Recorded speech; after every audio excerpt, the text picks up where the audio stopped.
Leader? Thank you, Mr. President.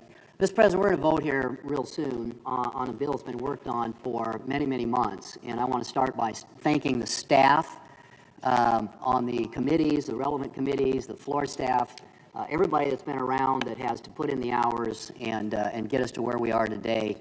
They are extraordinary people who are very dedicated to their jobs and to public service, and we're grateful for that.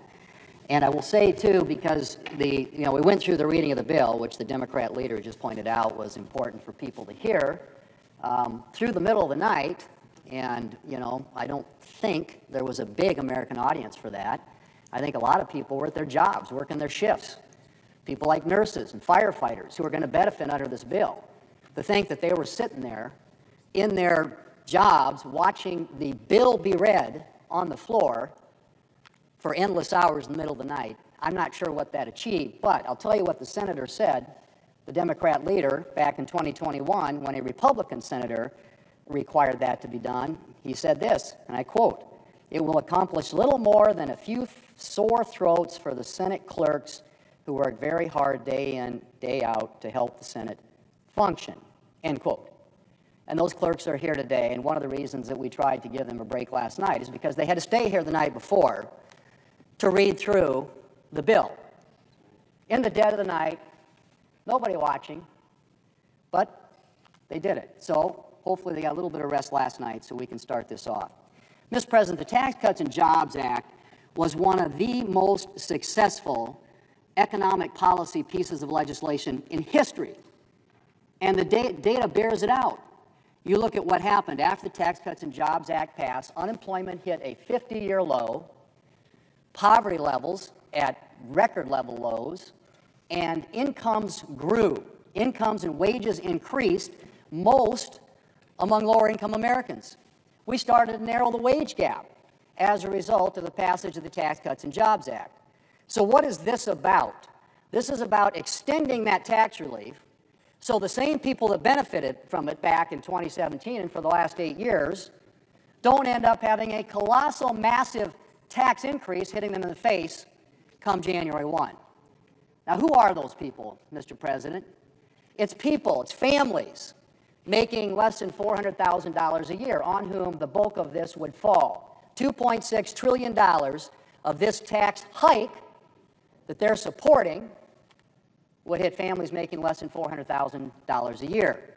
It would hit small businesses to the tune of $600 billion in tax increases.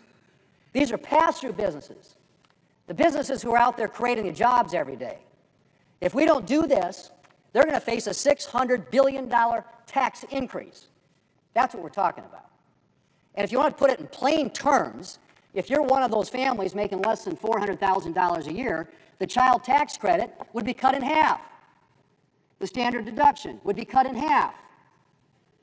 And you wouldn't get the benefit that many taxpayers are going to get under the legislation that we're going to be debating today, which would allow tips to go untaxed, allow overtime to go untaxed. So those nurses and those firefighters that are working the long shifts, not watching the bill be read here on the Senate floor, actually get something out of this that makes their families more able to cope with the challenges that they face every day.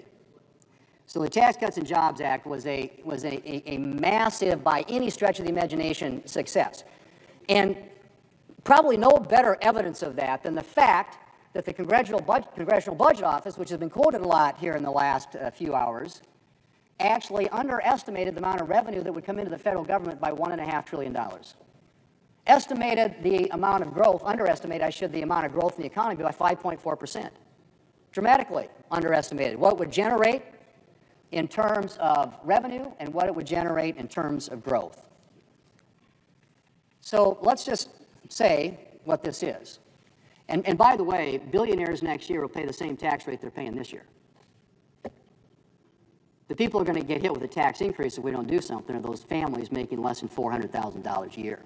We're going to see their child tax credit cut in half, their standard deduction cut in half, their rates go back up to what they were in 2017. And in my state of South Dakota, the average family is going to pay $2,500 more if we don't do something to extend the tax relief that was passed in 2017. Now, the other thing that Democrat leader got talked about is Oh, they're going to be cutting Medicaid. Mr. President, there are a lot of government programs that haven't been looked at in a long time. We all acknowledge that 75% now of federal spending is what we call mandatory spending, entitlement programs, things that Congress doesn't annually appropriate for. And it continues to grow at an uncontrollable rate. In fact, the growth in the rate of Medicaid spending in the last 5 years has been 50%. That's not sustainable. We know that's not sustainable.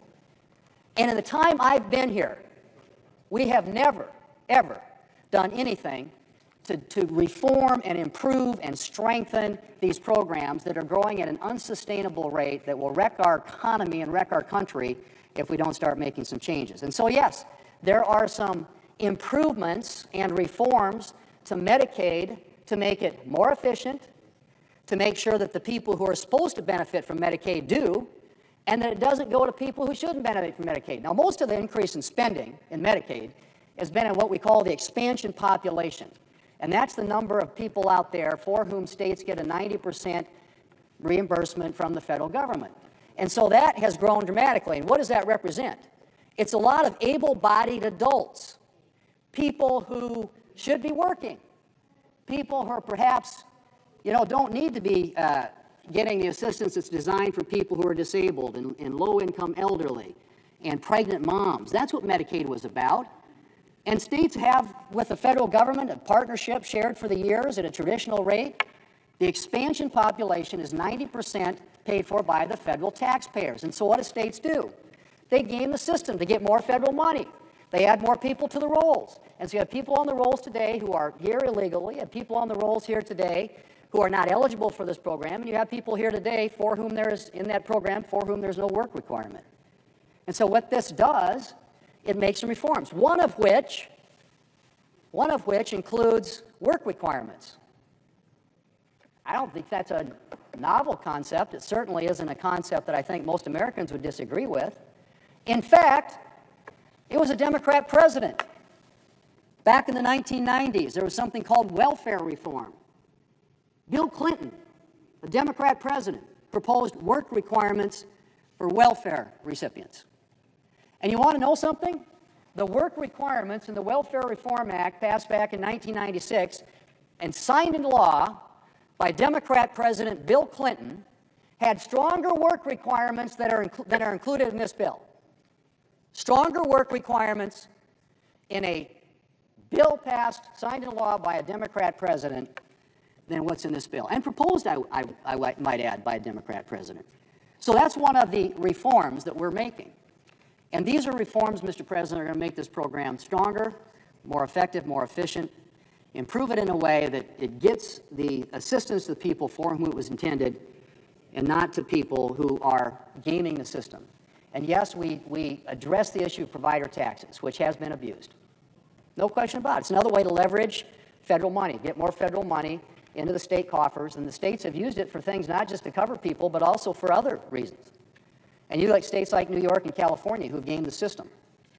So the whole issue of what we're doing with the Medicaid program is to get rid of the waste, fraud, and abuse, make it work in the way in which it was intended, to cover the people for whom it was intended, and to make sure that we have work requirements included there. To the current policy baseline. Everybody got up last night and they were clamoring and yelling very animated speeches about how the Republicans they're using a current policy baseline. How could they ever do that? Well, you know what? Back in 2012, President Obama, and one of the people who was working for him at the time, named Jeff Zients, used the current policy baseline to make permanent the Bush tax cuts. And what he described it, Jeff Zients described it at the time, he called it the alternative fiscal scenario. That's how they explained to the American people. And then he translated it and said what it is, it's a current policy baseline. So the Democrats have used this before. In fact, they you could argue, pioneered it. But current policy baseline is something that's been used by both sides. So it's a little, spare me the hypocrisy and the noise about current policy baseline. Alternative fiscal scenario, he called it, and then he went on to explain current policy baseline. Finally, with regard to the issue of the deficits, it is rich to hear Democrats all of a sudden concerned about debt and deficits. Really? I mean, I've been here a long time, and I've not been involved in a single spending debate and fight in which Republicans were trying to spend less and Democrats were trying to spend more, with one exception, and that's national security. Democrats are always willing to cut defense, but never want to cut anywhere else. That's my experience. And I think it was borne out a couple of years ago when Democrats had then what we have now, which is unified control of the government. They had House, Senate, and White House, and so they had an opportunity to use reconciliation, which they did twice. One of the bills cost $2 trillion. The other bill cost $1 trillion. And it was all spending. And that, ladies and gentlemen, is a fundamental difference between us here. And I understand that. We have different views about the role of government. Democrats like government. And one of the things we know about government is when you send money to Washington, money is power. And when you send money to Washington from the American taxpayers, that means Washington has more power. It has more control. And Republicans fundamentally have believed that it's better if you allow the American people to keep their own money, that you distribute power out of Washington, D.C., back to state and local governments who are closer to the people and can make better decisions that are more informed by what's actually happened in their individual states. And so when we use reconciliation to keep taxes low, and by the way, that's all we are doing here is extending current tax policy. We are preventing over a $4 trillion tax increase on the American people. And when you vote against this, that's what you'd be voting for. Now, a good example of this spending issue was the 2011 Budget Control Act, in which, authored by a number of people, including Senator McConnell, they created a super committee, equally represented on both sides of the aisle. And they met for a long time to try and come up with some ways that we could come up with ways to reform entitlement programs. And of course, what happened? They deadlocked, because every Democrat voted against it, every Republican voted for it, and it even included some revenue increases, which is something Democrats are always for. So getting up and talking about deficits all of a sudden, honestly, is kind of mind-blowing coming from this side of the aisle. What we are doing here is extending existing tax policy, using a current policy baseline which was used by the Democrats, President Obama, Jeff Zients, no less than a little more than 10 years ago. So, Mr. President, it's time to vote. And Democrats will get a chance. They'll offer all their amendments, and they'll attack this thing as cutting taxes for billionaires. What we are doing here is extending tax relief for the American people, keeping their rates low, making sure they don't have their child tax credit cut in half, their standard deduction cut in half, including new provisions that provide more relief for working Americans, which is what President Trump campaigned on. No tax on tips, no tax on overtime, lower taxes for seniors, for Social Security recipients. These are all targeted at working Americans, working families. That is, first and foremost, about what this is about. This, Mr. President, will make this country safer, stronger, and more prosperous. It addresses military modernization. It addresses securing our border. It addresses restoring energy dominance. It extends tax relief for the American people so they can avoid a $4 trillion tax increase at the end of the year. And yes, it includes some savings associated with reforms that are made in a way that targets assistance from federal programs to where it was intended to go. And yes, we have work requirements that were initiated by Bill Clinton and the Clinton administration during welfare reform back in the 1990s. Only, I would say again, they're not as strong. The work requirements included in that legislation back in the 1990s, what we have in this bill, the work requirements here, are not as strong. Mr. President, let's vote. This is good for America. This is good for the American people. It's good for working families. And it's been a long debate. I know people are weary. But at the end of the day, we want to get this done so that this country is safer and stronger and more prosperous, not only for today, but for future generations of Americans.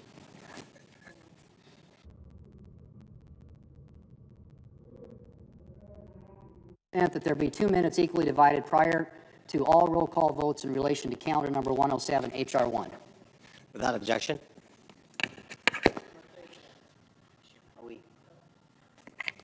Well, they have to make.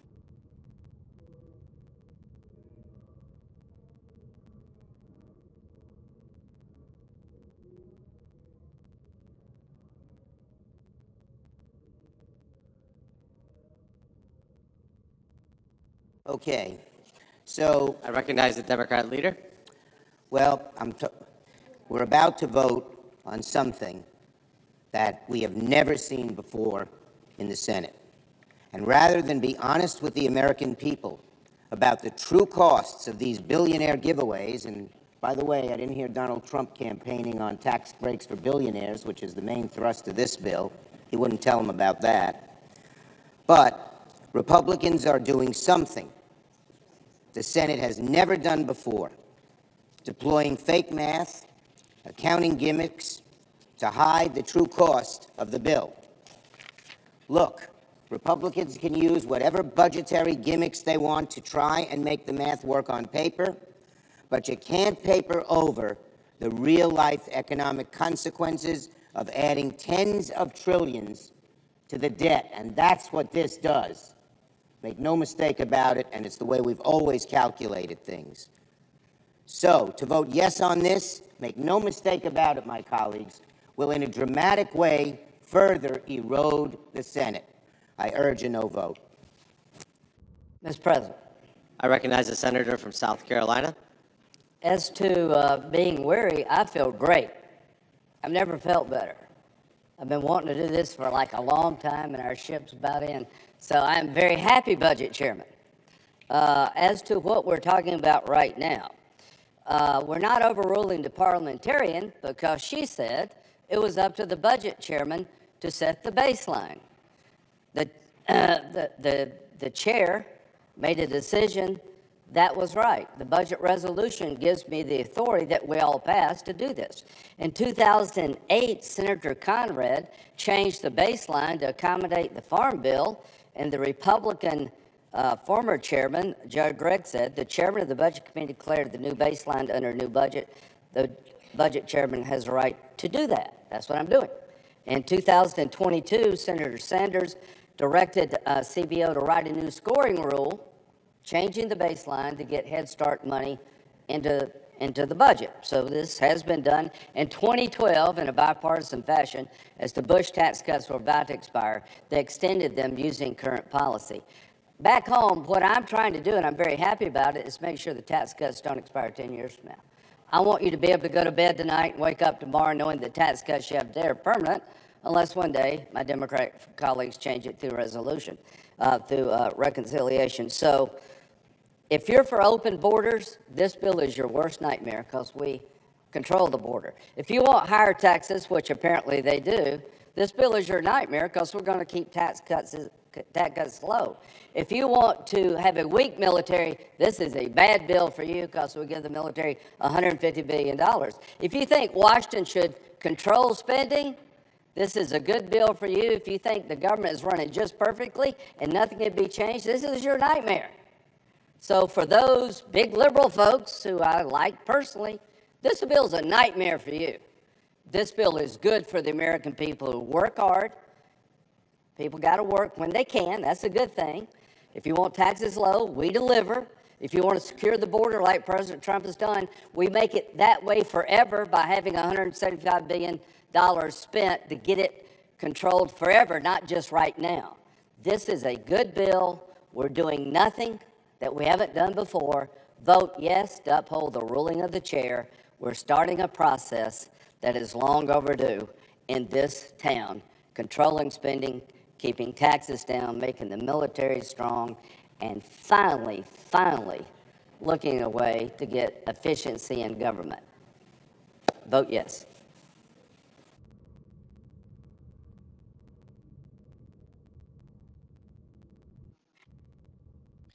The question is, shall the decision of the chair stand as the judgment of the Senate? The yeas and nays were previously ordered. The clerk will call the roll. Ms. Alstabrooks. Thank you. Ms. Baldwin. Mr. Banks. Thank you.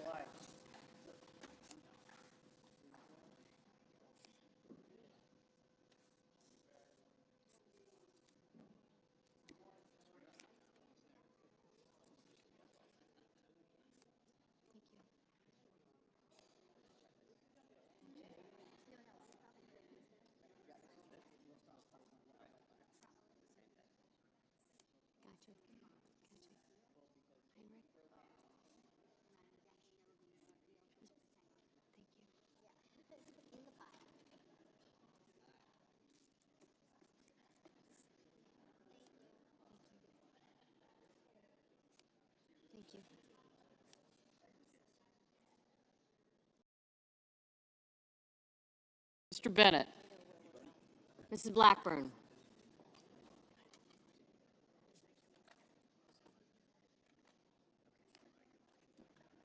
Mr. Blumenthal. Ms. Blunt Rochester. Mr. Booker. I got you. Mr. Bozeman. Thank you.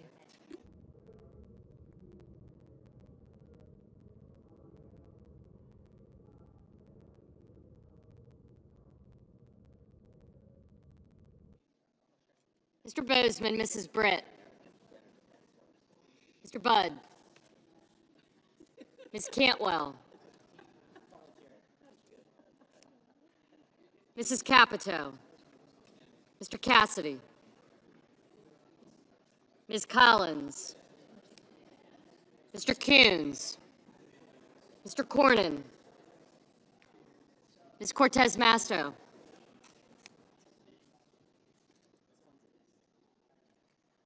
Mr. Cotton.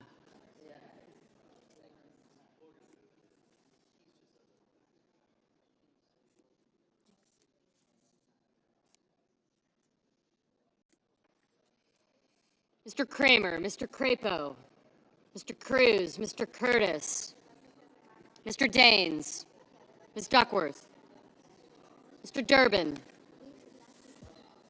Ms. Ernst, Mr. Fetterman, Mrs. Fisher, Mr. Gallego, Mrs. Gillibrand, Mr. Graham, Mr. Grassley, Mr. Haggerty, Ms. Hassan, Mr. Hawley,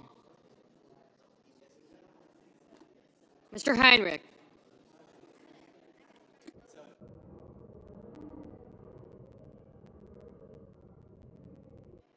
Mr. Hickenlooper, Ms. Hirono. Did you hear that?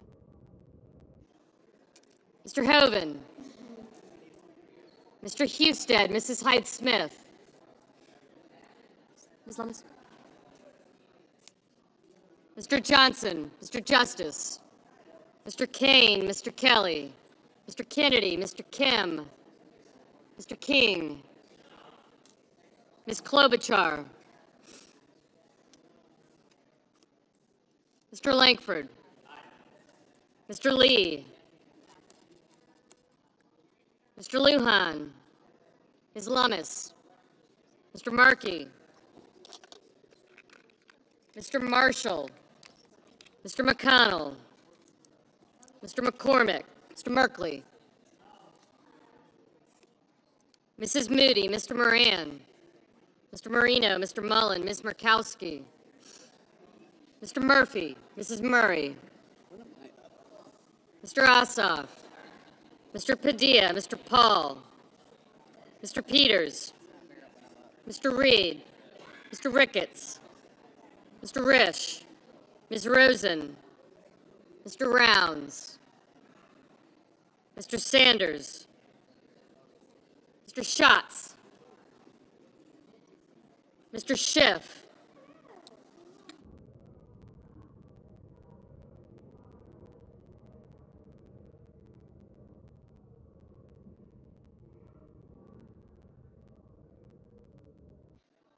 Mr. Schiff, Mr. Schmidt, Mr. Schumer, Mr. Scott of Florida, Mr. Scott of South Carolina, Mrs. Shaheen, Mr. Sheehy, Ms. Slotkin, Ms. Smith, Mr. Sullivan, Mr. Thune, Mr. Tillis, Mr. Tuberville, Mr. Van Hollen,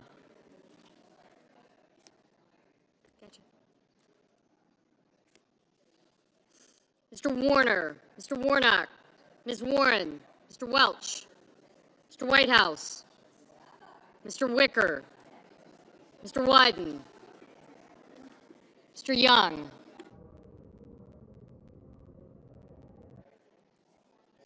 Senators voting in the affirmative: Barrasso, Budd, Cornyn, Cotton, Crapo, Cruz, Ernst, Graham, Grassley, Haggerty, Kennedy, Lankford, Lummis, Marshall, McCormick, Moody, Marino, Mullen, Paul, Risch, Schmidt, Sheehy, Thune, and Tuberville.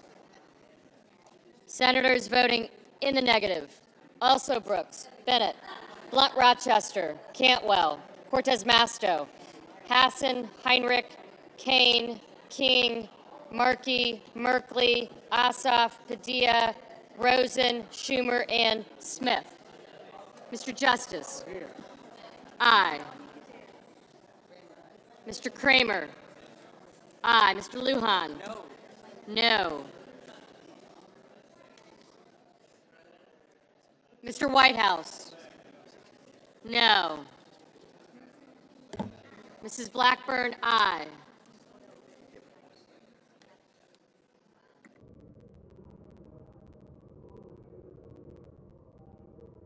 Mr. Kim? No.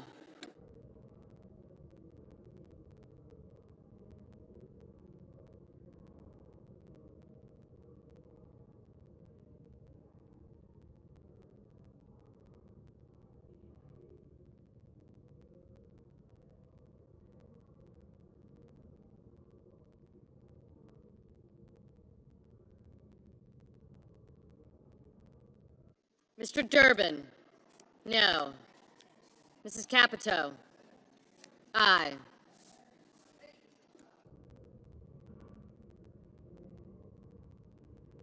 Mr. Cassidy? Aye. Mr. Rounds? Aye.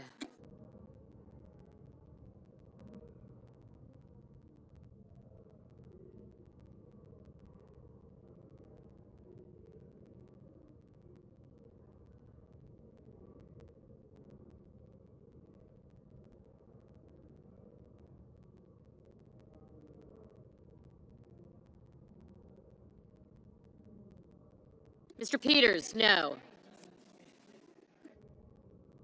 Ms. Duckworth? No. Mr. Schatz? No.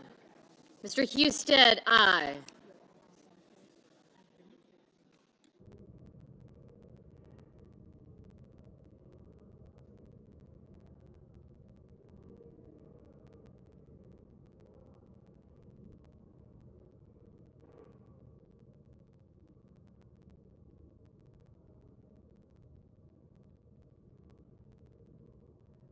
Mr. Hawley? Aye.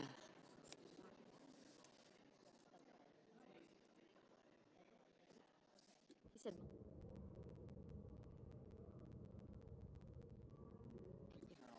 Mr. Ricketts? Aye. Mr. Wicker? Aye.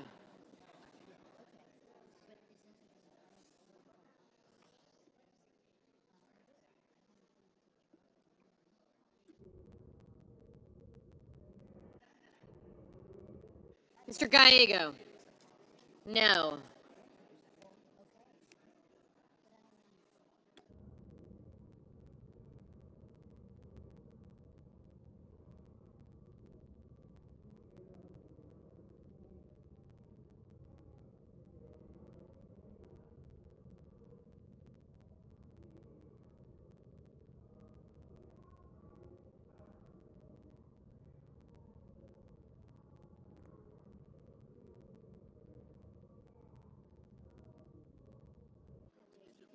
Ms. Klobuchar?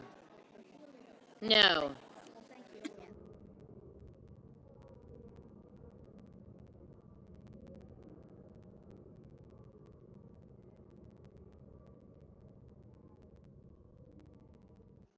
Mr. Booker? No.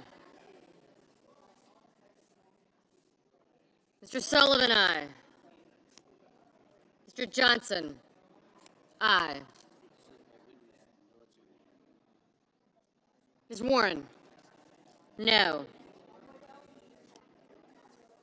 Mr. McConnell? Aye.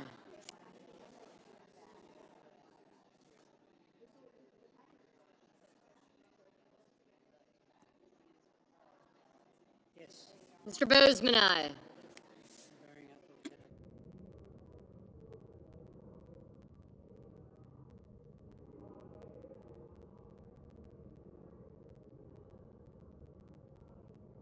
Mr. Rono, no.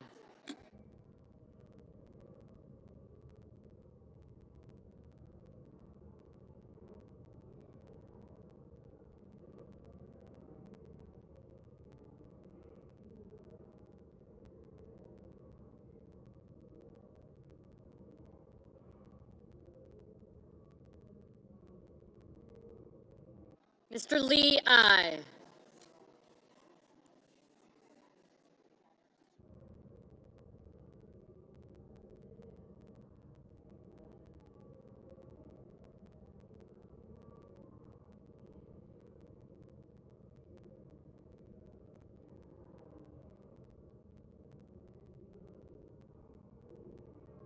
Mrs. Gillibrand, no.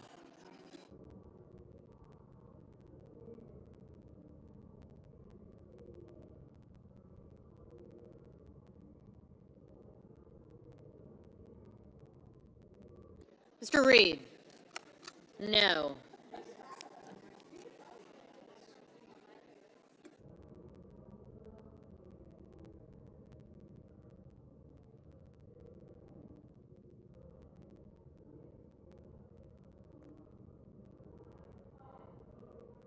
Mr. Wyden, no.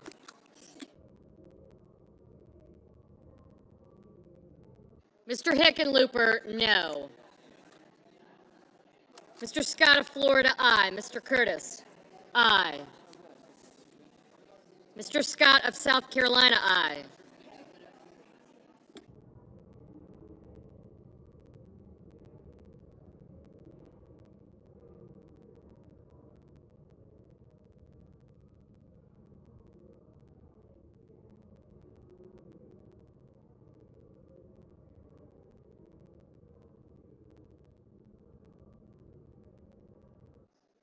Mrs. Murray, no.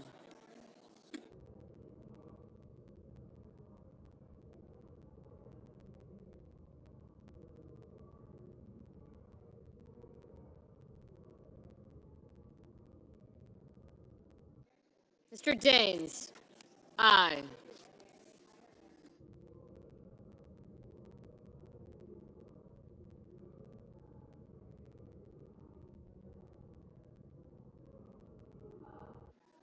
Mr. Welch, no.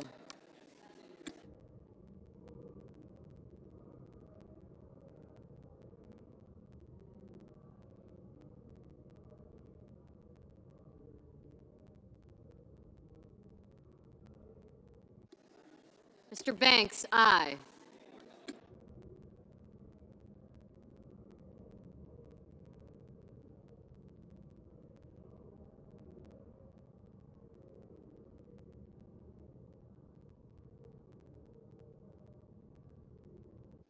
Ms. Baldwin, no.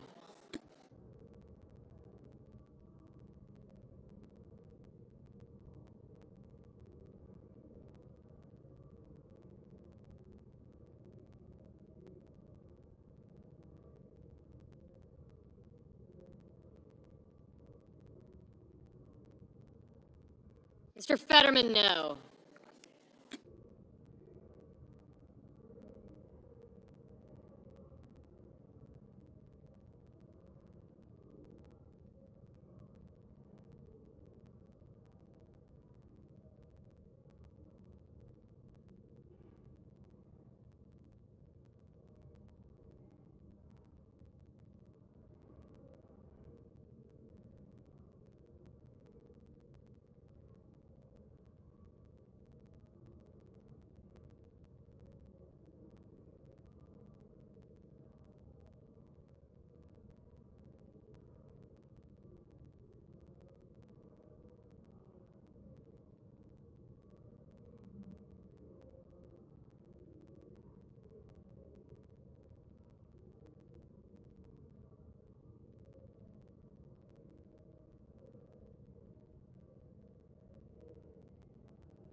Mr. Murphy, no.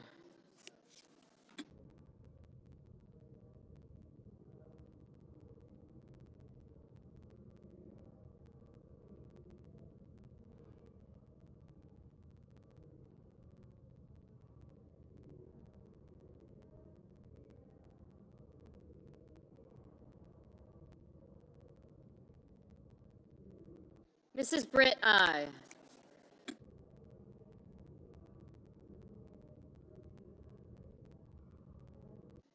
Thank you. Bye. Mr. Warner, no. Mr. Sanders, no. Mr. Schiff, no.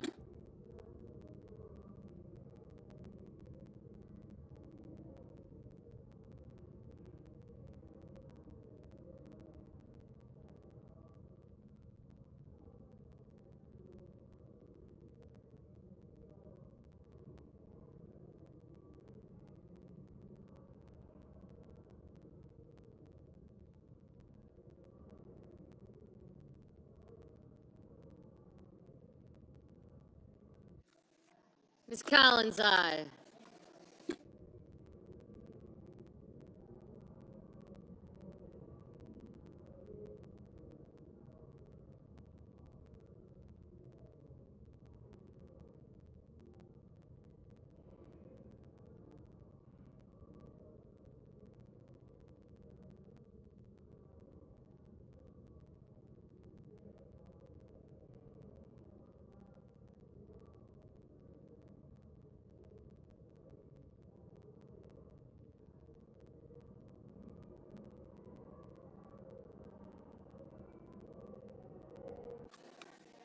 Mr. Blumenthal,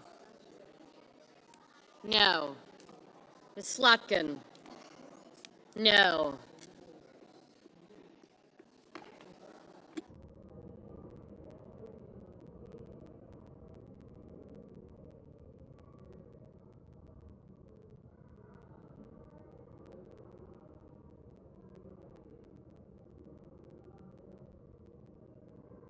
Mr. Warnock, no. Mr. Van Hollen, no.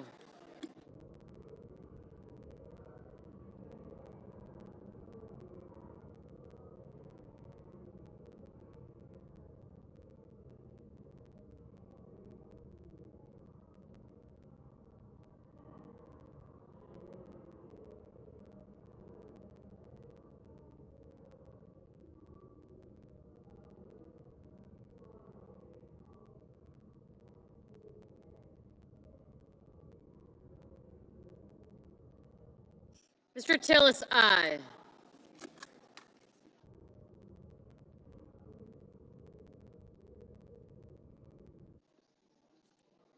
Mrs. Fisher, aye.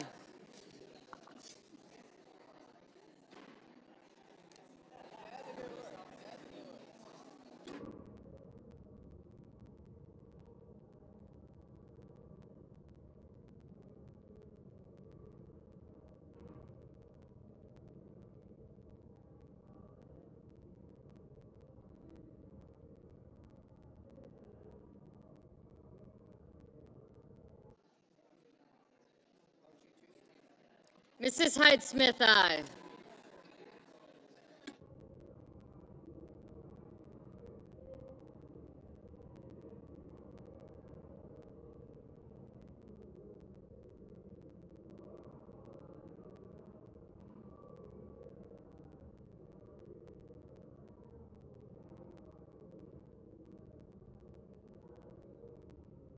Mr. Kelly, no.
Mrs. Shaheen, no.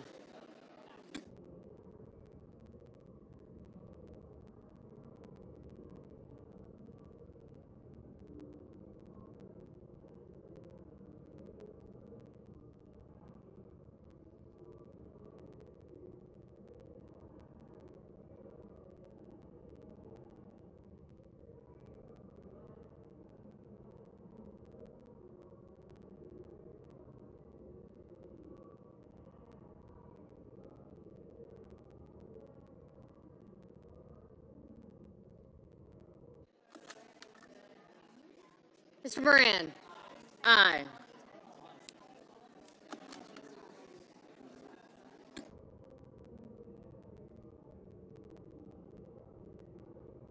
Mr. Hoven, aye.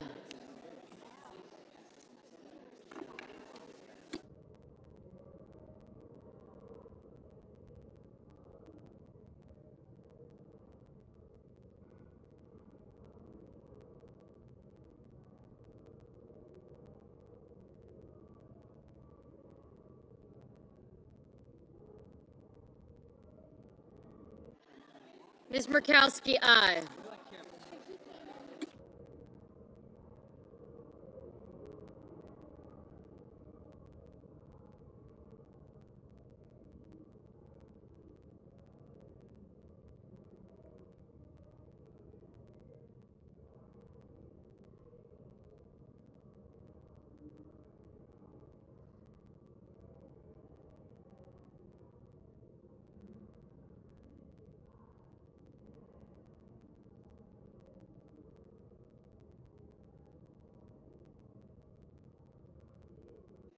Mr. Young, aye.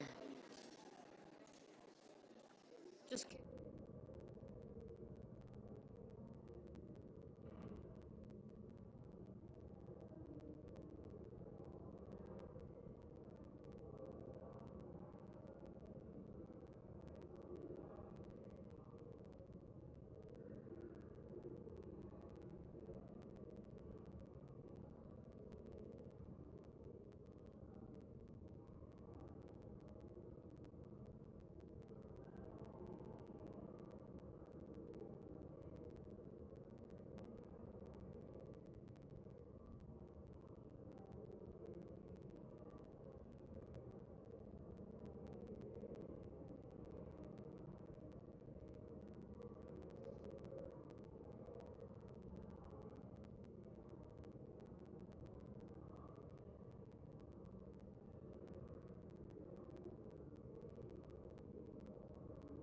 Mr. Coons, no.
On this vote, the yeas are 53, the nays are 47. The decision of the chair stands as the judgment of the Senate. Mr. President. Majority Leader is recognized. Thank you, Mr. President. Mr. President, I ask unanimous consent that it be in order for the following senators to be recognized to offer amendments, motions, or points of order, that the amendments be reported by number with no amendments in order prior to a vote in relation to the amendments or motions. Schumer motion, number 1. Motion to commit on health care costs, Markey motion, and then Klobuchar motion. Point of order. Okay. Without objection. Mr. President, I make a point of order under Section 313B1B of the Congressional Budget Act against Title VII of Substitute Amendment Number 2360. Under the Congressional Budget Act and the precedents of the Senate, the chair must rely on determinations made by the Budget Committee in assessing the budgetary effects of the amendment. Section 312 of the Budget Act states, for purposes of this title and Title IV, the levels of new budget authority, outlays, direct spending, new entitlement authority, and revenues for a fiscal year shall be determined on the basis of estimates made by the committee on the budget of the House of Representatives or the Senate as applicable. Unless the Budget Committee, speaking to its chairman, asserts that the amendment causes a violation of the Budget Act, the chair will not so hold. Therefore, Mr. Leader, the point of order is not well taken. President, Senator from Oregon is recognized. I appeal the ruling of the chair, and I ask for the yeas and nays. Is there a sufficient second? There appears to be.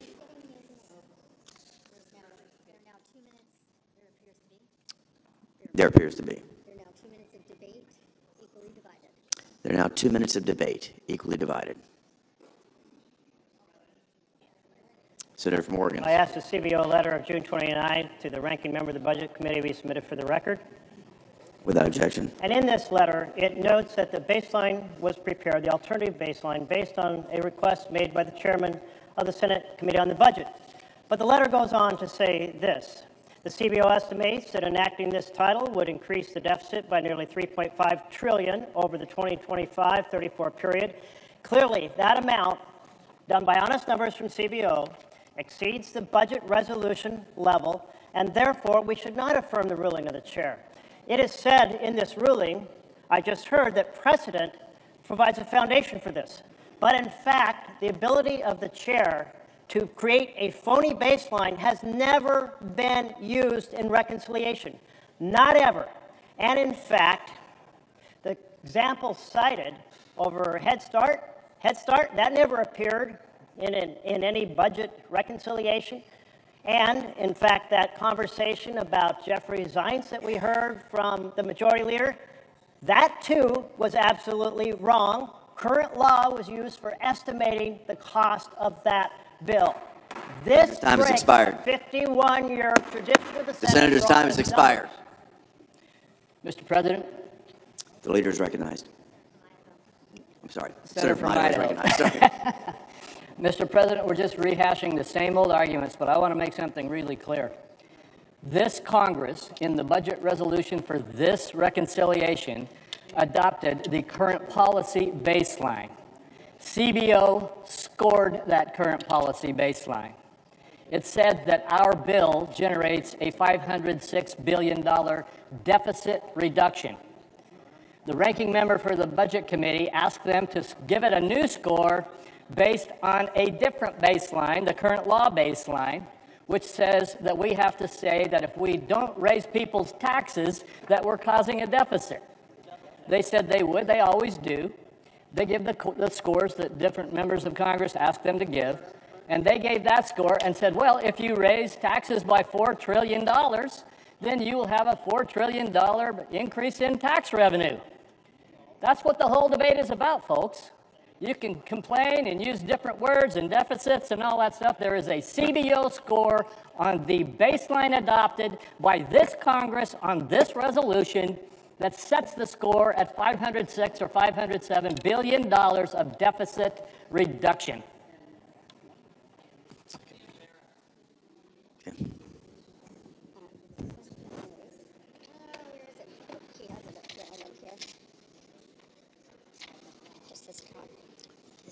Okay. The question is, shall the decision of the chair stand as the judgment of the Senate? The yeas and nays were previously ordered. The clerk will call the roll. Ms. Also Brooks, Ms. Baldwin,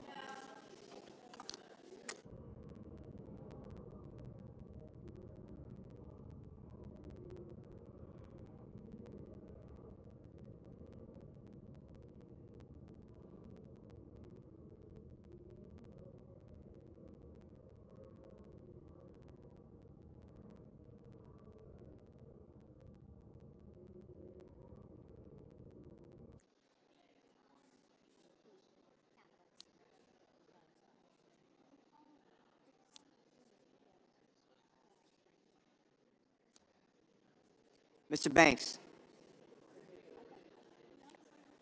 Mr. Barrasso,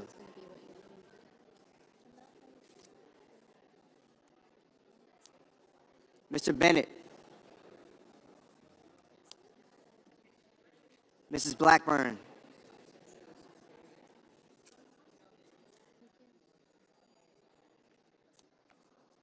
Mrs. Blumenthal, Mr. Blumenthal,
Ms. Blunt Rochester, Mr. Booker, Mr. Bozeman,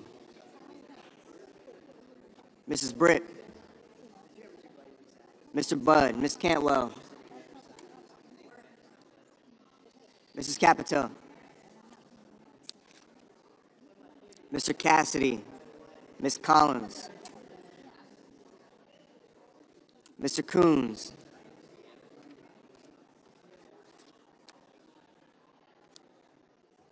Mr. Cornyn, Ms. Cortez Masto,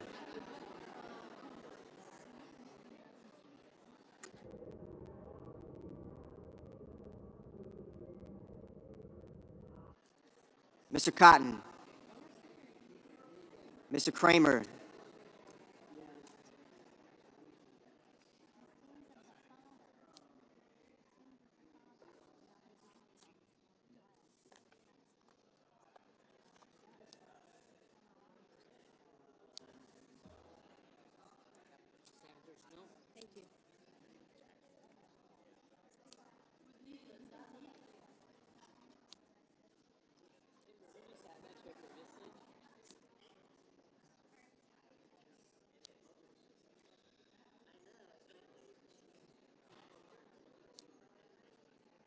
Mr. Crapo, Mr. Cruz, Mr. Curtis,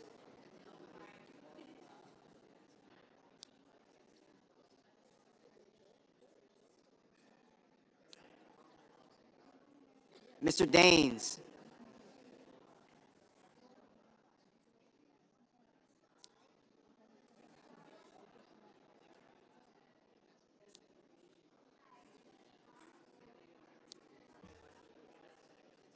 Ms. Duckworth, Mr. Durbin,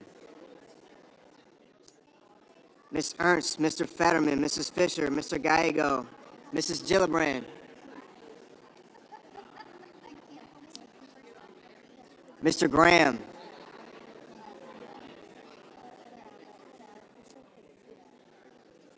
Mr. Grassley, Mr. Haggerty. Thank you, sir.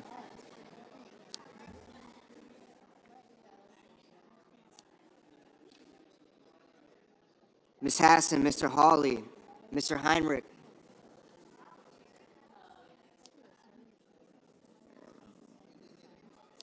I got you, Senator.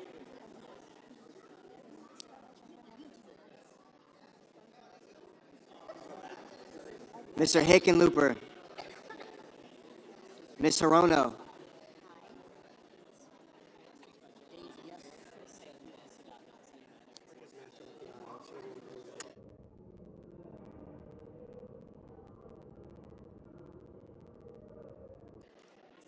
Mr. Hovind, Mr. Houston.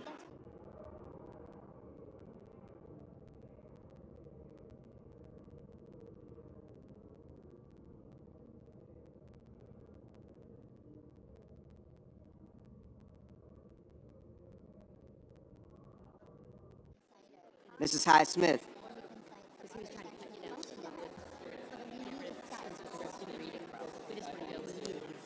We need to get through that. Yeah. Mr. Johnson. Mr. Justice, Mr. Kane, Mr. Kelly, I need Graham to say it. I don't need it on the paper. Mr. Kennedy, Mr. Kim, Mr. King, Ms. Klobuchar, Mr. Langford, Mr. Lee, Mr. Lujan, Ms. Lummis,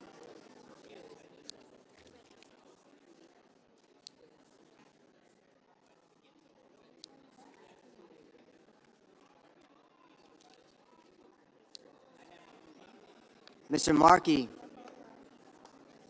Mr. Marshall, Mr. McConnell, Mr. McCormick, Mr. Merkley, Mrs. Moody, Mr. Moran, Mr. Moreno, Mr. Mullen, Ms. Murkowski,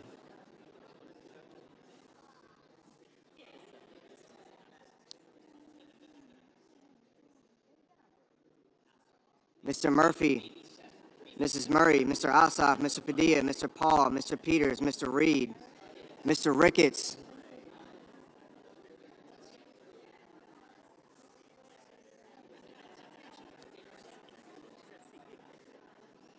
Mr. Risch, Ms. Rosen,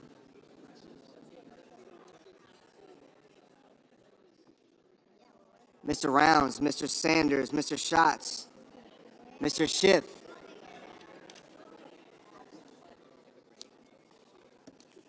Mr. Schmidt,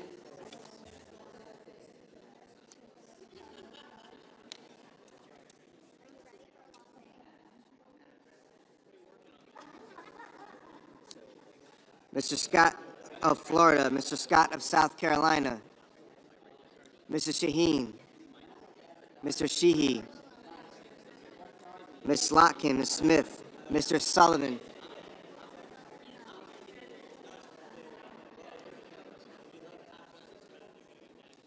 Mr. Thune, Mr. Tillis, Mr. Tuberville, Mr. Van Hollen, Mr. Warner, Mr. Warnock, Ms. Warren, Mr. Welch, Mr. Whitehouse, Mr. Wicker, Mr. Wyden, Mr. Young.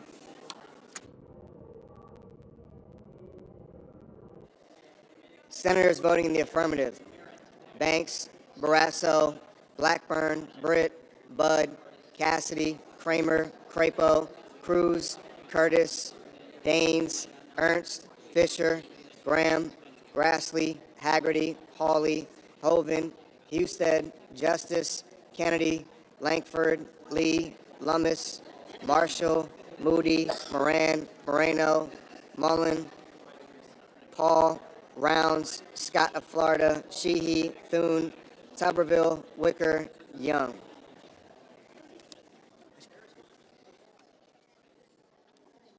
Mr. Cotton, aye. Senators voting in negative: also Brooks, Baldwin, Bennett, Blumenthal, Blunt Rochester, Booker, Coons, Cortez Masto, Duckworth, Durbin, Fetterman, Gallego, Gillibrand, Hassan, Heinrich, Hickenlooper, Hirono, Kane, Kelly, Kim, King, Markey, Merkley, Murphy, Murray, Ossoff, Padilla, Peters, Reed, Sanders, Schatz, Schiff, Schumer, Shaheen, Slotkin, Smith, Van Hollen, Warner, Warnock, Warren, Welch, and Wyden.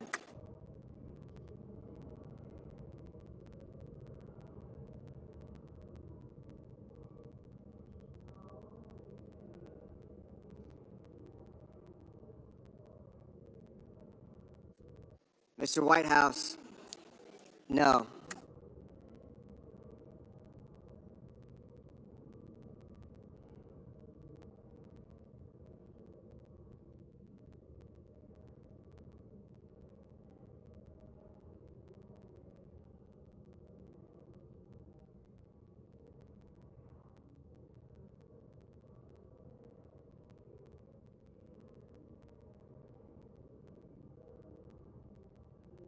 Mrs. Capito, Mrs. Capito, aye.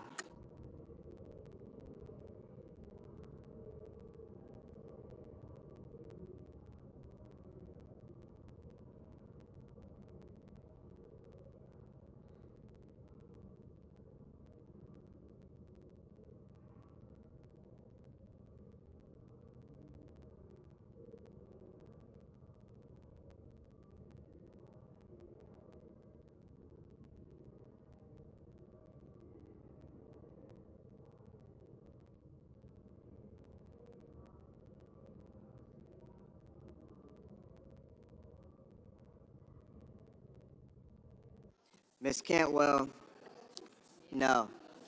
Mrs. Hyde-Smith, aye.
Ms. Klobuchar, Ms. Klobuchar, no.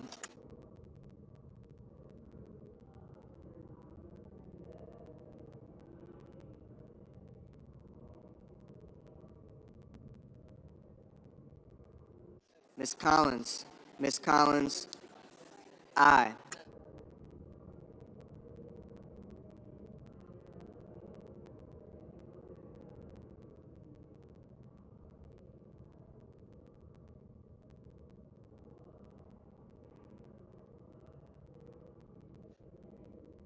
Mr. Lujan, no.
Mr.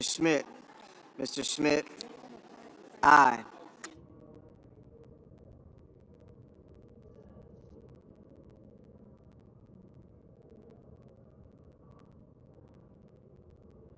Miss Rosen, no. Mr. Ricketts, aye. Mr. Rish, aye.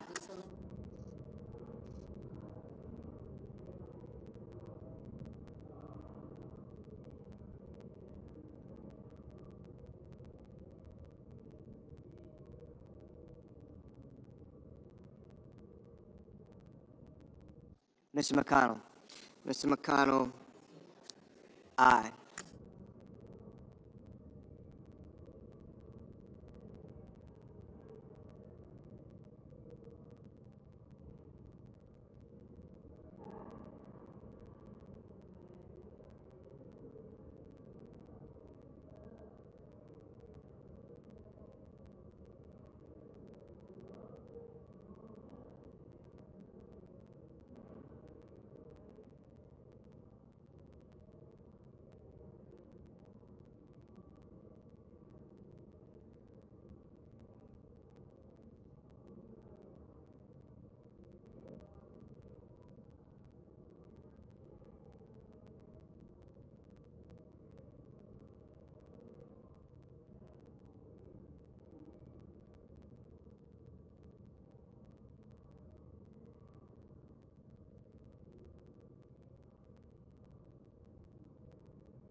Mr. McCormick, aye.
Mr. Scott of South Carolina, aye.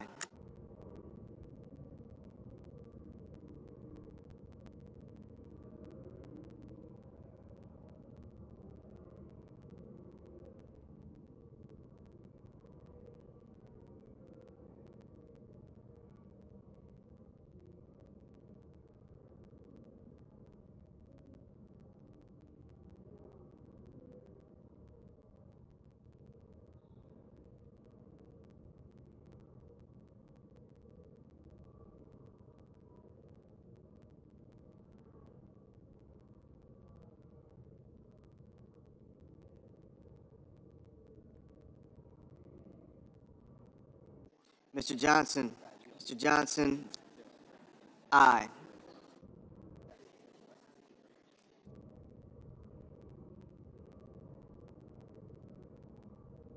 Mr. Bozeman, aye.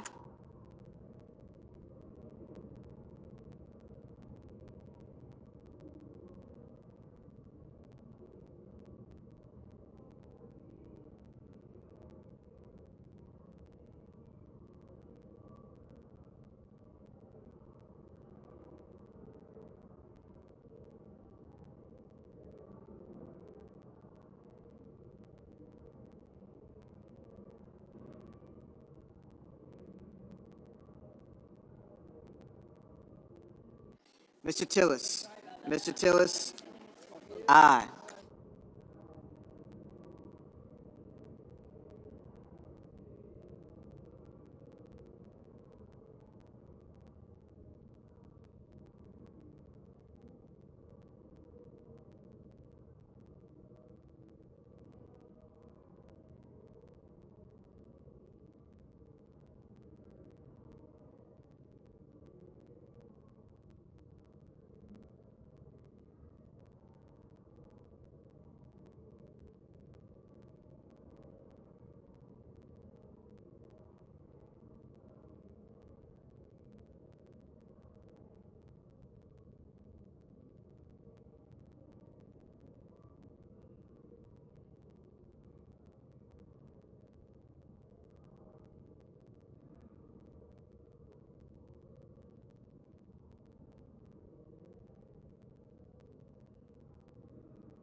Mr. Cornyn. Mr. Cornyn, aye. Ms. Murkowski. Ms. Murkowski, aye.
Mr. Sullivan. Mr. Sullivan, aye.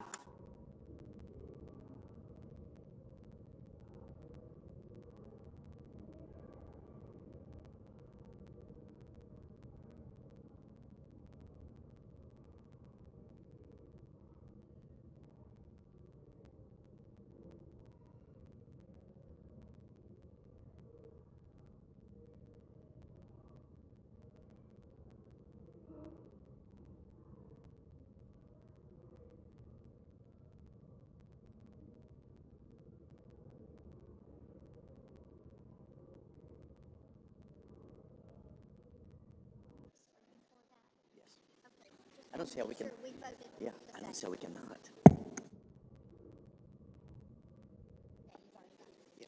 Yeah.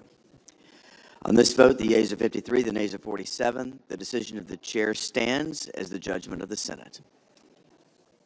Mr. President, The senator from Idaho is recognized. thank you, Mr. President. I ask unanimous consent that Senator Risch and I be permitted to speak for up to 1 minute each regarding the recent tragedy in our state. Without objection. Thank you, Mr. President. The Senate Point has of order. The Senate has important work to accomplish today to prevent a more than $4 trillion tax hike on American workers and families, and we will accomplish that goal. However, while business continues here, life for the North Idaho community of Coeur d'Alene remains at a very painful standstill as we mourn the horrific loss of 2 firefighters. Yesterday afternoon, firefighters from Coeur d'Alene and Kootenai County were responding to a fire on Canfield Mountain. Upon arrival, they were ambushed by gunfire. 2 brave firefighters were murdered. Another has already undergone surgery for gunshot wounds. As we continue our work today, I ask my colleagues to join me in sending your prayers for that firefighter's full recovery, for the deceased victims, for their families, and for the entire North Idaho community grieving this heinous act. Senator Risch. Thank you. Mr. President, fellow senators, while the Senate continues our important work to provide the American people with the largest tax cut in history today, we would be remiss if we did not pause for a moment and call attention to the tragic events that happened in Coeur d'Alene, Idaho yesterday. While responding to a fire, as my colleague indicated, two of North Idaho's brave firefighters were ambushed and murdered, and one is in serious to critical condition. This evil attack on the people who dedicate their lives to protecting and serving our communities is despicable, and it's not Idaho. I ask my Senate colleagues to join me, Senator Crapo, and all Idahoans in praying for the victims, their loved ones, and all who have been affected by this reprehensible act. Thank you, Mr. President. Senator from Washington is recognized. I stand with my Idaho colleagues. This is a very tight-knit community between Washington and Idaho. Many Washington police and responders participated in yesterday's activities. Our hearts go out to the people of Idaho, and yes, we want a moment of silence to remember these firefighters. Thank you, and thank you to Washington for your help. You did send a number of first responders there, which were very helpful. Thank you. Yes, Mr. Chairman. Mr. President.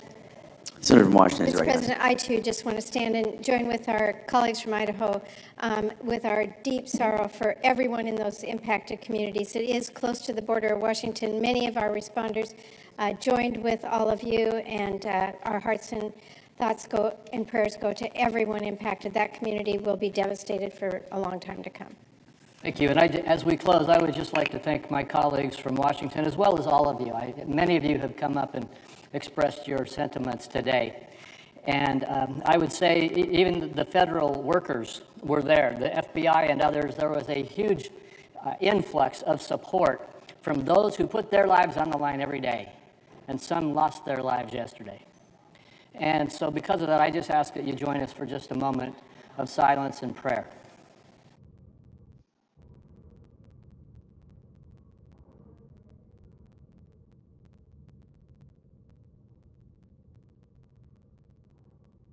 President. Thank you.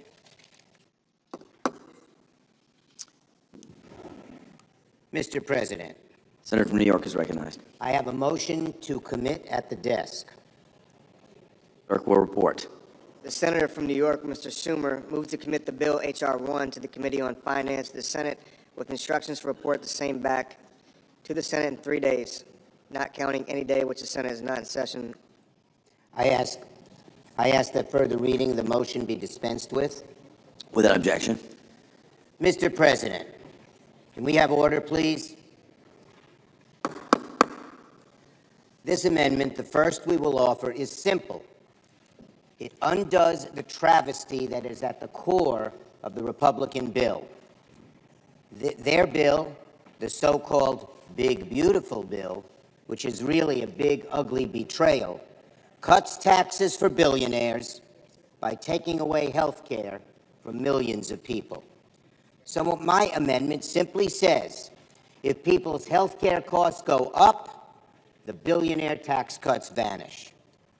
Republicans, you can tell in their speeches already, are on the defensive. They know how bad this bill is for the American people. They know that Donald Trump is lying when he says it won't cut health care. I salute my colleague from North Carolina. We all heard what our colleague from North Carolina had to say yesterday about this bill. My guess is about half, maybe even more than half, of the Republicans in the Senate agree with him. But he had the courage to speak the truth. He said it himself. The bill devastates his state, but make no mistake about it, it will devastate the states of almost every Republican here. It is outrageous, outrageous to take food out of the mouths of hungry children, to take health care away from people who need it to survive. Your time has expired. Just for tax cuts for billionaires. and the American people know it. To my colleagues in Senator's time has expired. To my colleagues in conclusion, I say you know what the right thing is. Say no to gutting health care. Say no to gutting jobs. Say no to this shameful, The senator's time has expired. backward bill, and vote yes on The my chair bill. recognizes the senator from Idaho. Thank you, Mr. President. This is going to be something that we hear just a lot of today, and this will just be the first first shot at it. The bottom line is, billionaires are going to pay the same amount of taxes after this bill as they paid before this bill.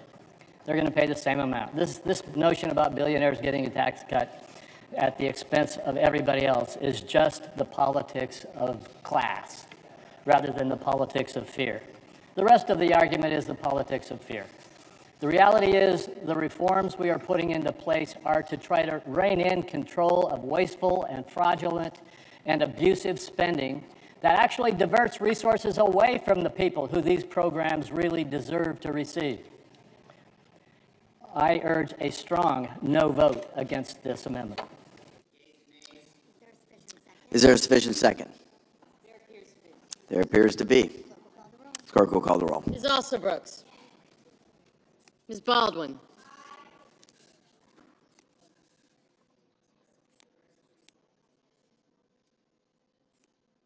Mr. Banks. Thank you. Mr. Barrasso.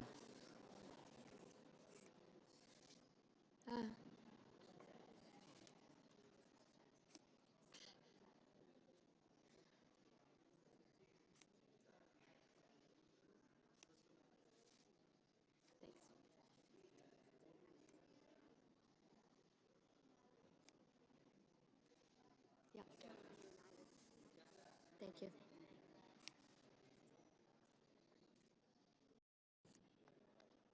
Mr. Bennett.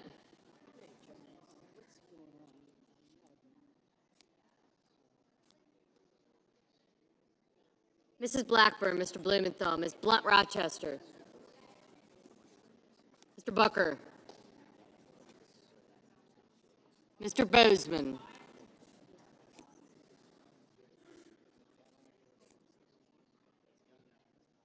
Gotcha.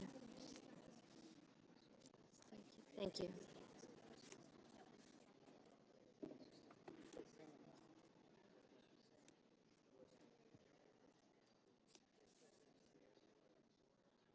Mrs. Britt.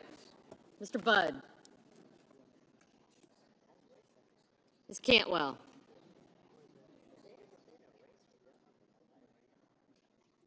Mrs. Capito, Mr. Cassidy. Ms. Collins. Mr. Coons. Mr. Cornyn. Ms. Cortez Masto.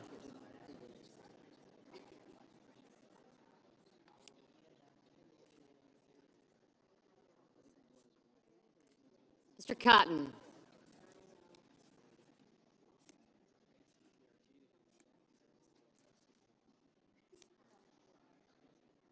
Mr. Kramer, Mr. Crapo.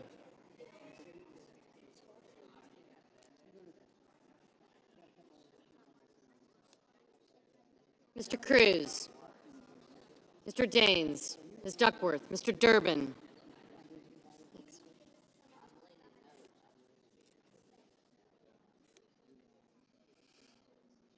Ms. Ernst. Mr. Fetterman, Mrs. Fisher. Mr. Gallego, Mrs. Gillibrand. Mr. Graham, Mr. Grassley, Mr. Haggerty.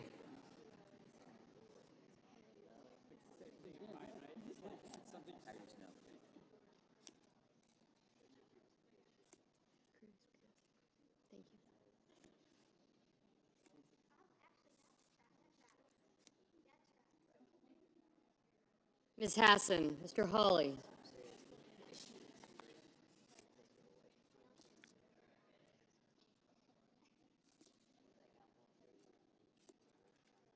Mr. Heinrich, Mr. Hickenlooper. Ms. Hirono. Mr. Hoven. Mr. Husted. Mrs. Hyde-Smith, Mr. Johnson, Mr. Justice. Mr. Kane, Mr. Kelly, Mr. Kennedy, Mr. Kim, Mr. King,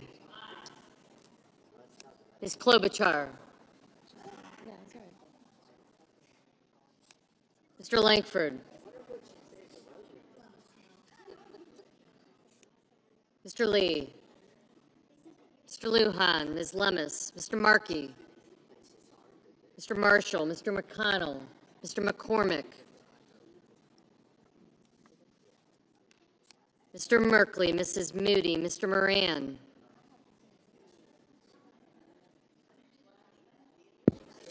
Mr. Marino, Mr. Mullen,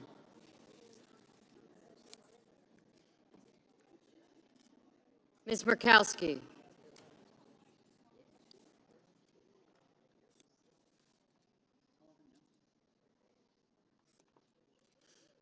Mr. Murphy, Mrs. Murray, Mr. Ossoff, Mr. Padilla, Mr. Paul, Mr. Peters, Mr. Reed, Mr. Ricketts, Mr. Risch, Ms. Rosen, Mr. Rounds, Mr. Sanders, Mr. Schatz, Mr. Schiff, Mr. Schmidt, Mr. Schumer, Mr. Scott of Florida, Mr. Scott of South Carolina, Mrs. Shaheen, Mr. Sheehy, Ms. Slotkin, Ms. Smith, Mr. Sullivan, Mr. Thune, Mr. Tillis, Mr. Tuberville, Mr. Van Hollen, Mr. Warner, Mr. Warnock, Ms. Warren, Mr. Welch, Mr. Whitehouse, Mr. Wicker, Mr. Wyden, Mr. Young,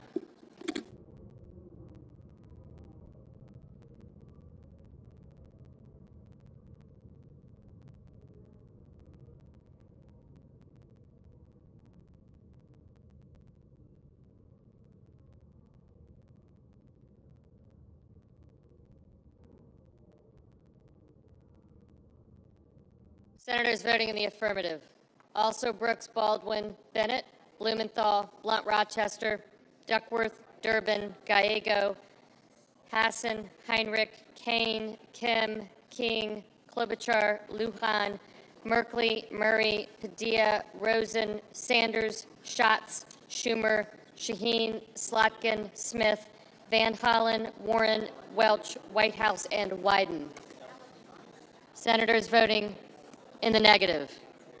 Blackburn, Bozeman, Britt, Capito, Cassidy, Cornyn, Cotton, Kramer, Cruz, Curtis, Daines, Ernst, Fisher, Graham, Grassley, Haggerty, Hyde-Smith, Johnson, Kennedy, Langford, Lummis, Marshall, Moody, Moran, Paul, Ricketts, Schmidt, Sheehy, Sullivan, Thune, Tillis, Tuberville, and Young.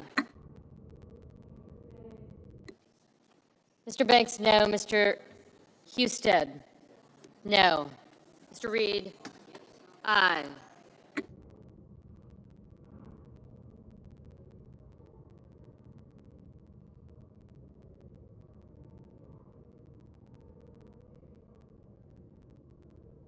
Mr. Peters, aye.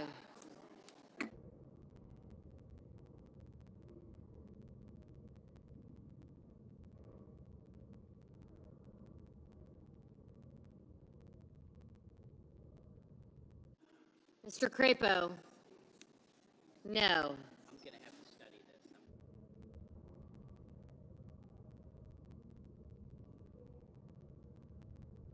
Mr. Budd, no.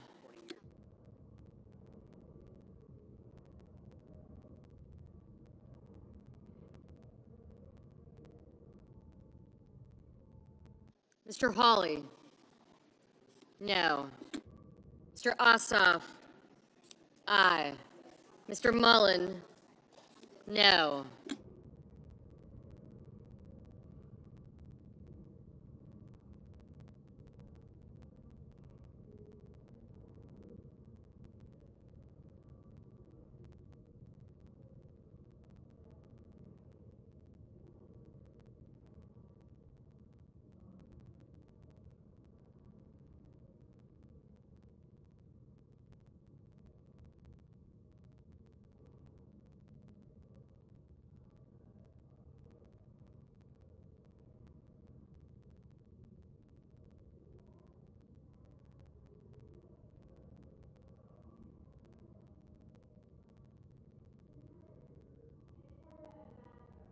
Ms. Cortez Masto, aye.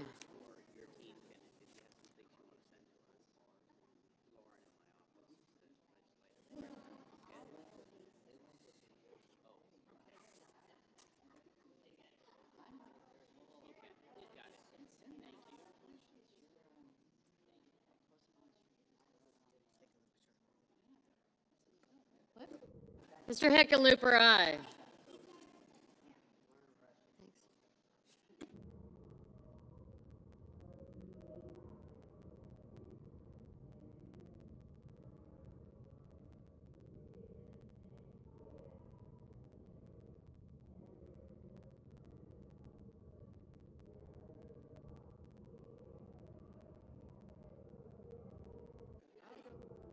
Mr. Justice, no.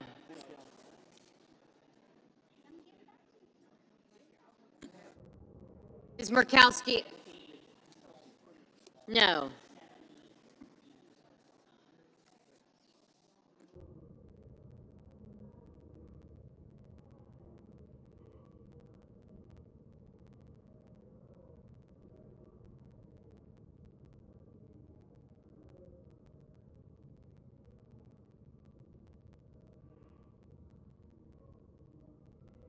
Mr. Risch, no. Mr. Murphy, aye.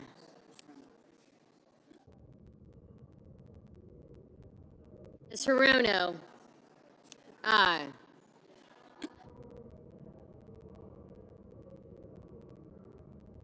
Mr. Warnock, aye.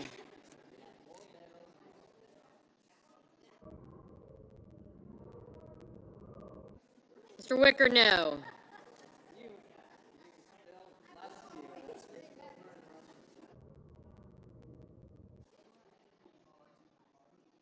Mr. Sullivan, no. Oh.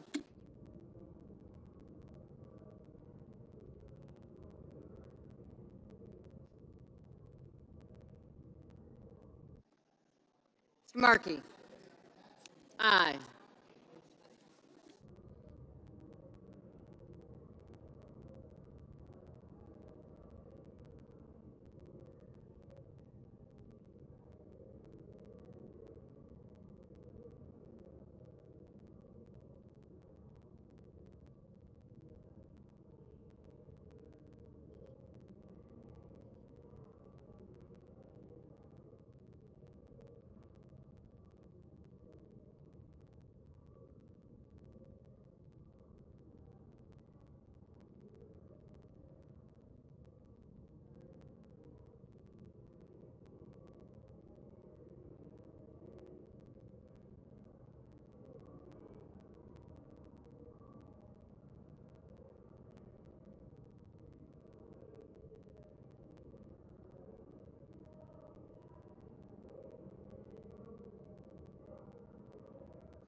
Mr. Rounds, no.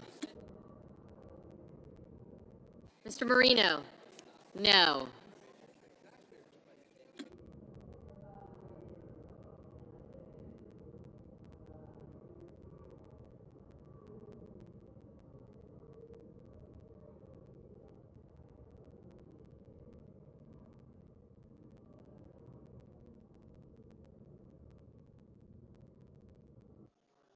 Mr. Warner, aye.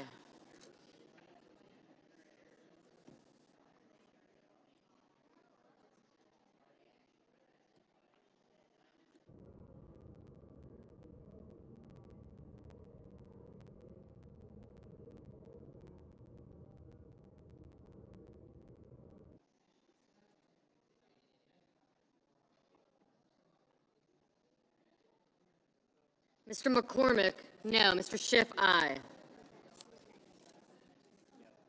Mr. Lee, no. Ms. Cantwell, aye. Mr.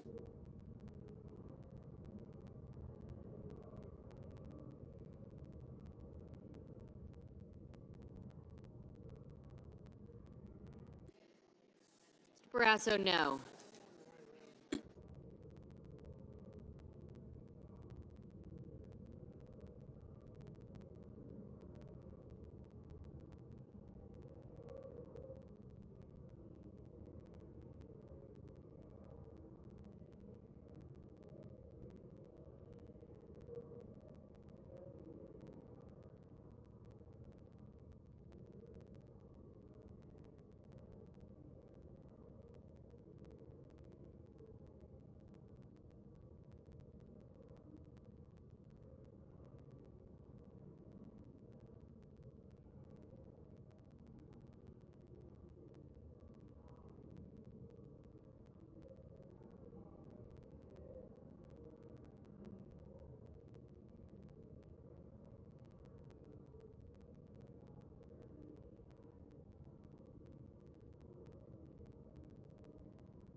Mr. McConnell?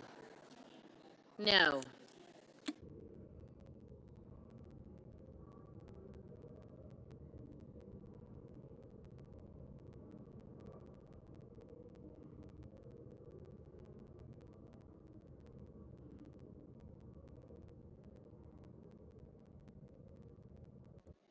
Mr. Scott of South Carolina, no.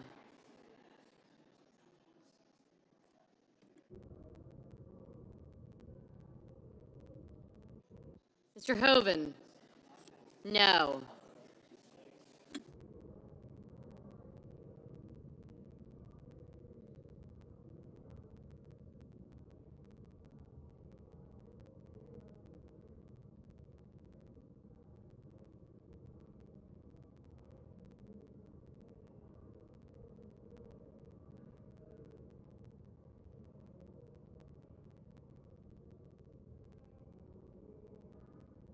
Mrs. Gillibrand, aye.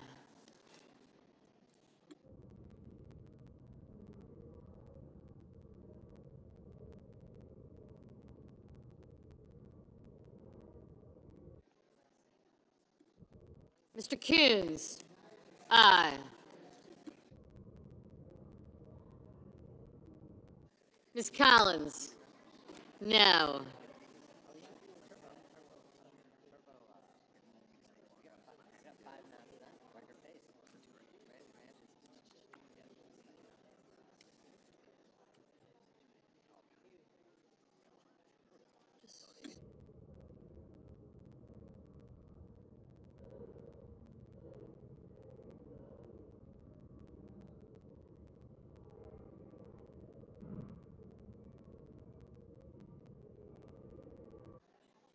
Mr. Scott of Florida, no.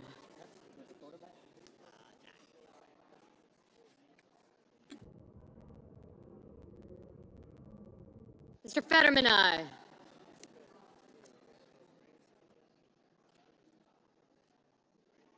Booker and Kelly.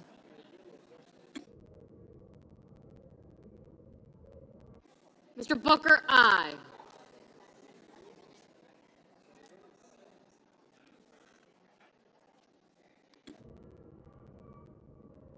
Mr. Kelly, aye.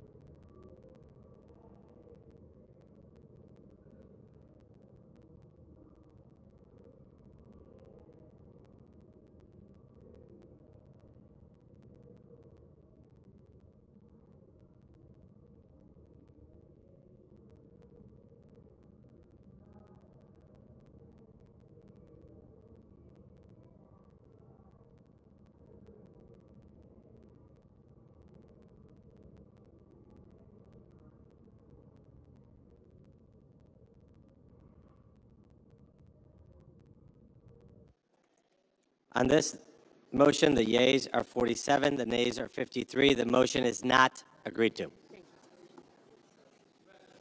I recognize the senator from Massachusetts. Mr. President, I have a motion to commit at the desk. The clerk will report. The senator from Massachusetts, Mr. Markey, moves to commit the bill H.R. 1 to the Committee on Finance of the Senate with instructions to report the same back to the Senate in 3 days. I further ask further reading of the motion be dispensed with. Without objection. I rise today to cut any part of this big, ugly bill that would force rural hospitals to limit their services or actually close their doors. I have released a list of more than 300 rural hospitals across the country at risk of closing or stopping services because of any major cuts to Medicare and Medicaid. Today, that's what Republicans are guaranteeing. With a $1 trillion cut to our healthcare system, they would create in this bill. My Republican colleagues' so-called Medicaid cuts replacement fund is like giving aspirin to a cancer patient. It is not enough. It is pathetically inadequate to deal with the health care crisis Republicans are creating here today on the Senate floor. No billionaire tax break or Donald Trump pat on the back is worth the risk of people's lives. Vote yes on this motion. Stop these health care cuts. Mr. President. I recognize the senator from Idaho. Mr. President, more of the politics of fear. Rural hospitals and providers not only deliver essential health care services in their communities, but also strengthen local economies, employing hundreds of individuals and supporting regional business development. Unfortunately, for far too long, some rural hospitals have struggled to achieve financial stability, even with a wide range of targeted payment enhancements. These issues predate the consideration of the reforms that we are including in the legislation today. Let me be clear. This amendment is intended to derail this very bill. The Finance Committee has a long tradition of coming together on bipartisan issues, like bolstering our rural health care system, and I look forward to working with all my colleagues to advance permanent solutions to provide rural providers from telehealth to innovative reimbursement models. Today, we need to pass this essential legislation, and I oppose this amendment. The motion is on the motion. Is there a sufficient second? There appears to be. The clerk will call the roll. Ms. Also Brooks, Ms. Baldwin,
Mr. Banks.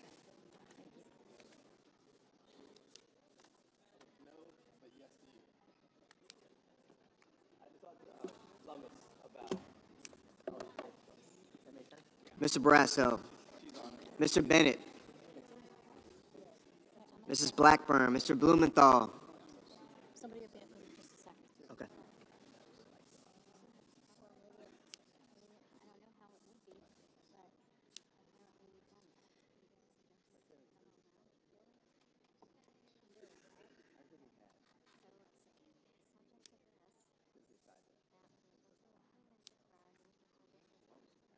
Ms. Blunt Rochester.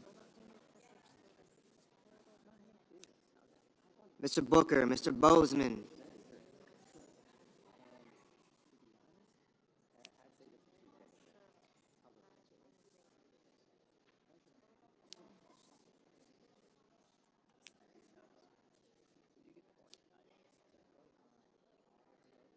Mrs. Britt, Mr. Budd.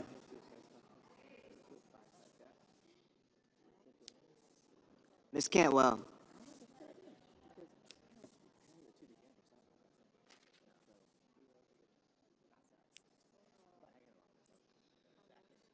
Mrs. Capito. Mr. Cassidy. Ms. Collins.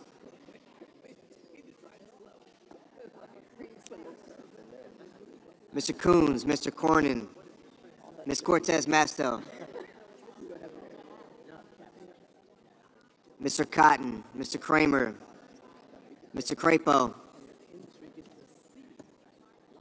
Mr. Cruz, Mr. Curtis,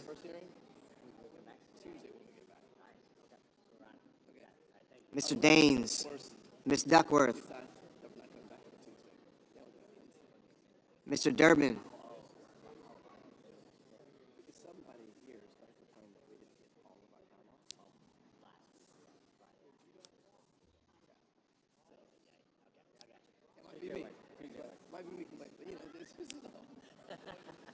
Ms. Ernst.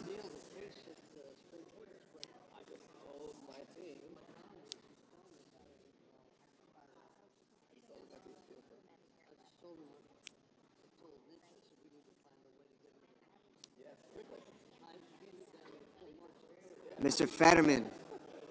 Mrs. Fisher.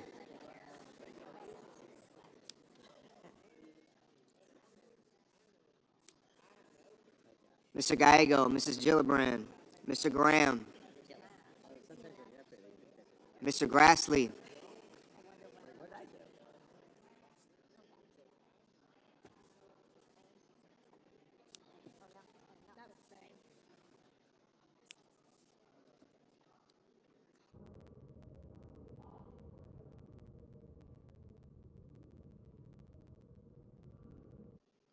Mr. Haggerty, Ms. Hassan,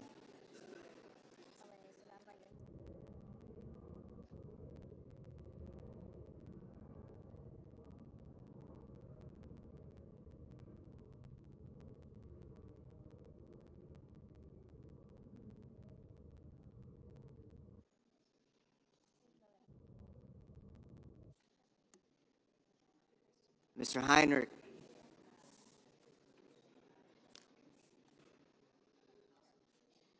Mr. Hickenlooper, Ms. Hirono,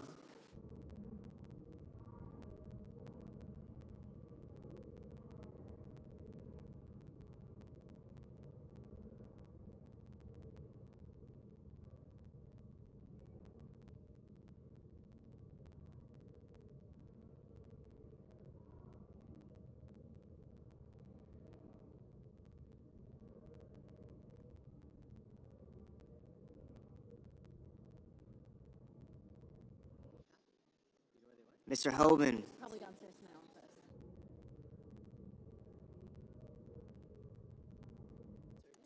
Mr. Husted, Mrs. Hyde Smith,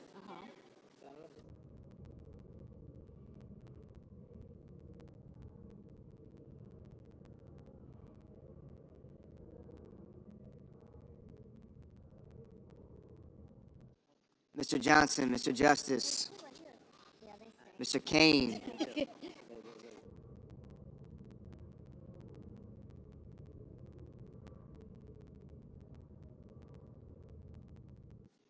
Mr. Kelly, Thank you, sir. Mr. Kennedy, Mr. Kim, Mr. King,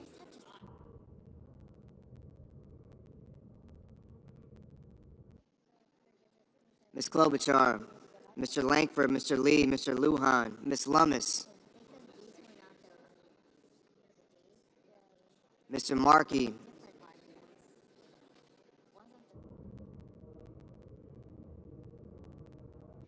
Mr. Marshall,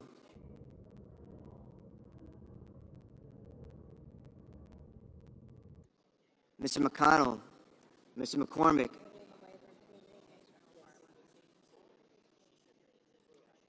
Mr. Merkley, Mrs. Moody, Mr. Moran, Mr. Moreno,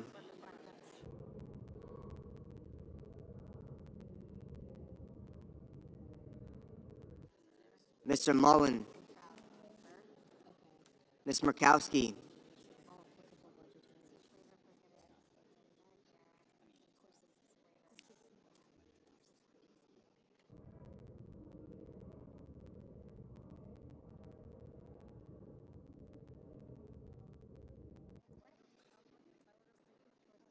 Mr. Murphy, Mrs. Murray, Mr. Ossoff, Mr. Padilla, Mr. Paul,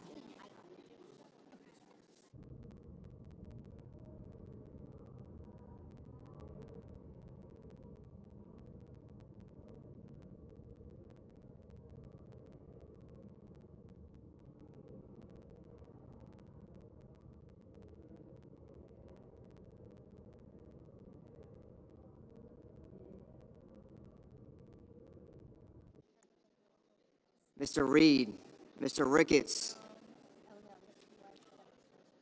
Mr. Risch, Ms. Rosen, Mr. Rounds, Mr. Sanders, Mr. Schatz, Mr. Schiff, Mr. Schmidt, Mr. Schumer, Mr. Scott of Florida, Mr. Scott of South Carolina, Mr. Shaheen, Mr. Sheehy, Ms. Slotkin, Ms. Smith, Mr. Sullivan,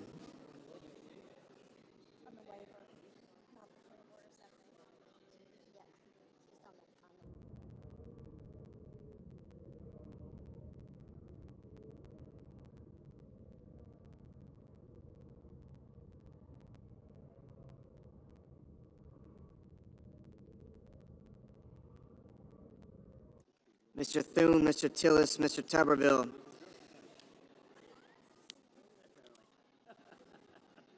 Mr. Van Hollen, Mr. Warner, Mr. Warnock, Ms. Warren, Mr. Welch, Mr. Whitehouse, Mr. Wicker, Mr. Wyden, Mr. Young.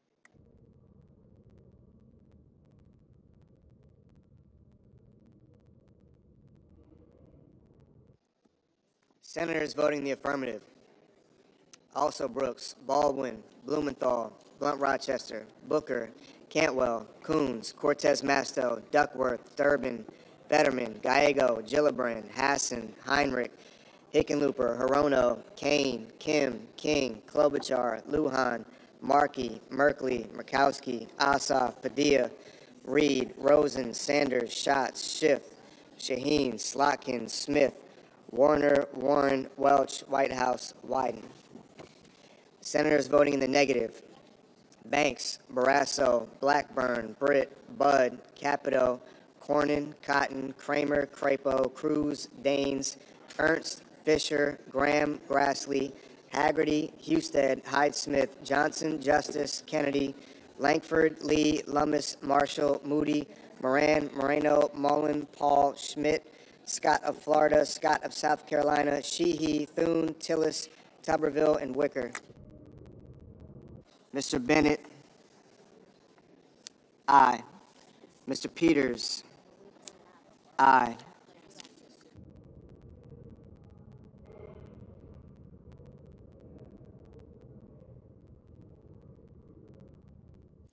Mr. Cassidy, no. Mr. Bozeman, no.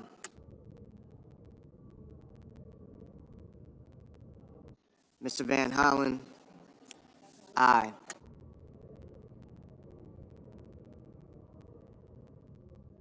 Mr. Murphy, aye.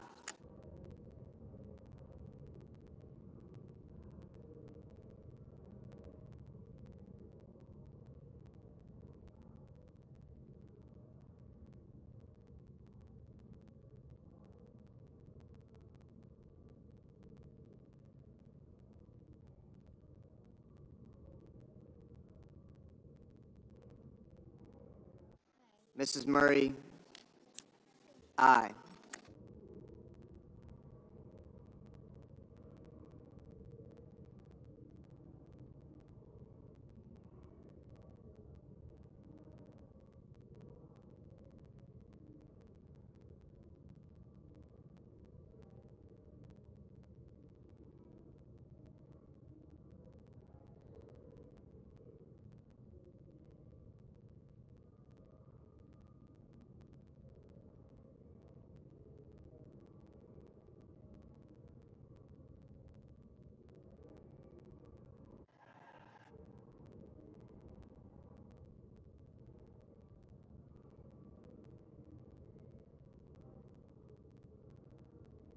Mr. Rounds. Mr. Rounds, no.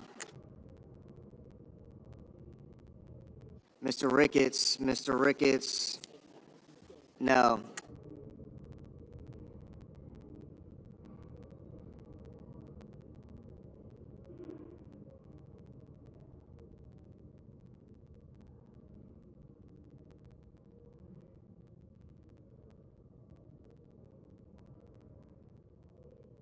Mr. Hawley. Mr. Hawley, no.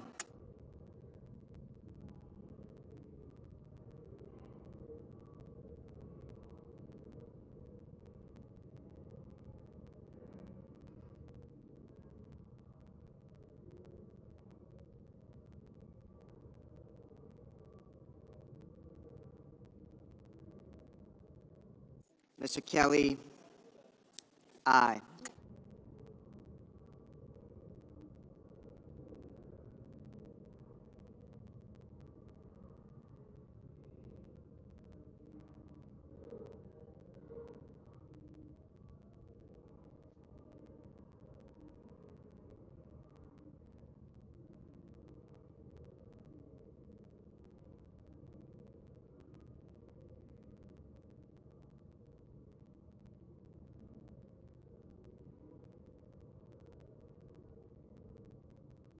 Mr. Young, no. Mr. Schumer, aye.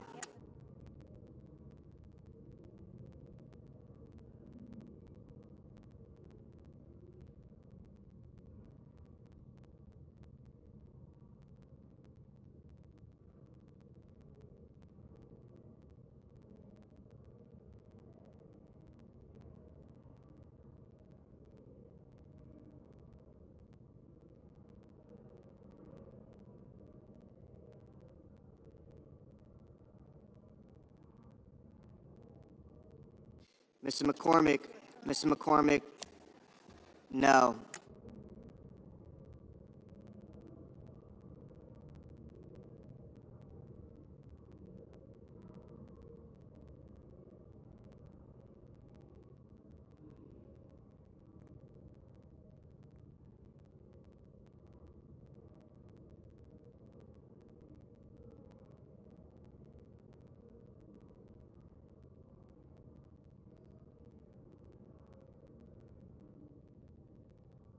Mr. Hoven, no.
Mr. Warnock.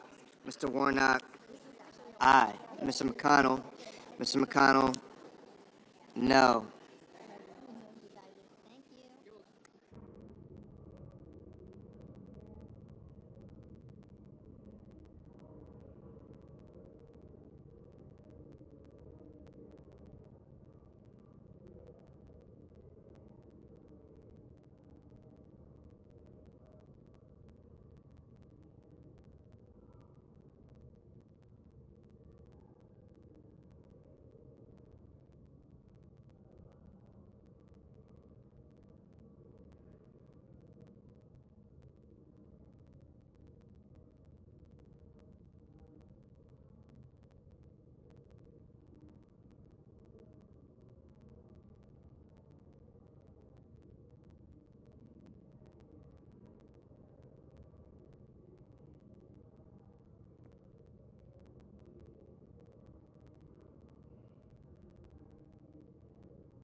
Ms. Collins. Aye.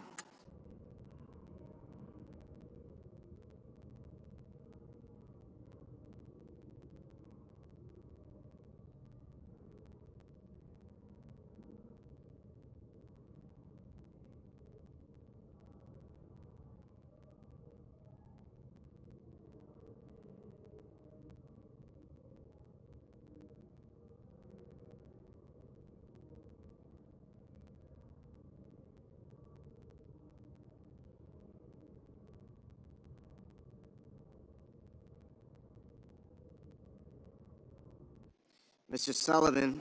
Mr. Sullivan. No. Mr. Risch. No.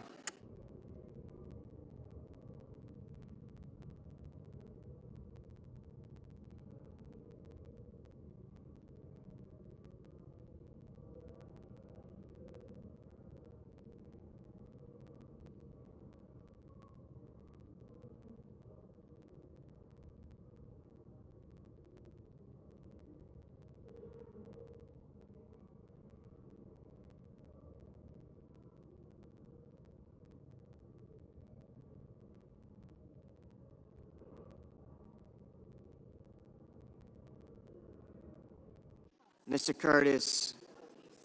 No.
On this vote, the yeas are 49, the nays are 51.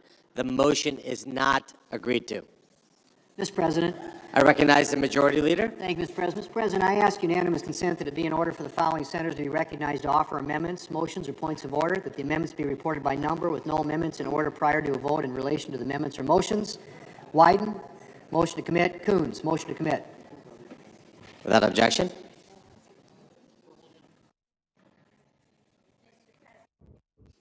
I recognize the senator from Minnesota. Mr. President, I make a point of order that the pending measure contains an unfunded intergovernmental mandate, and thus it violates Section 425A2 of the Congressional Budget Act of 1974.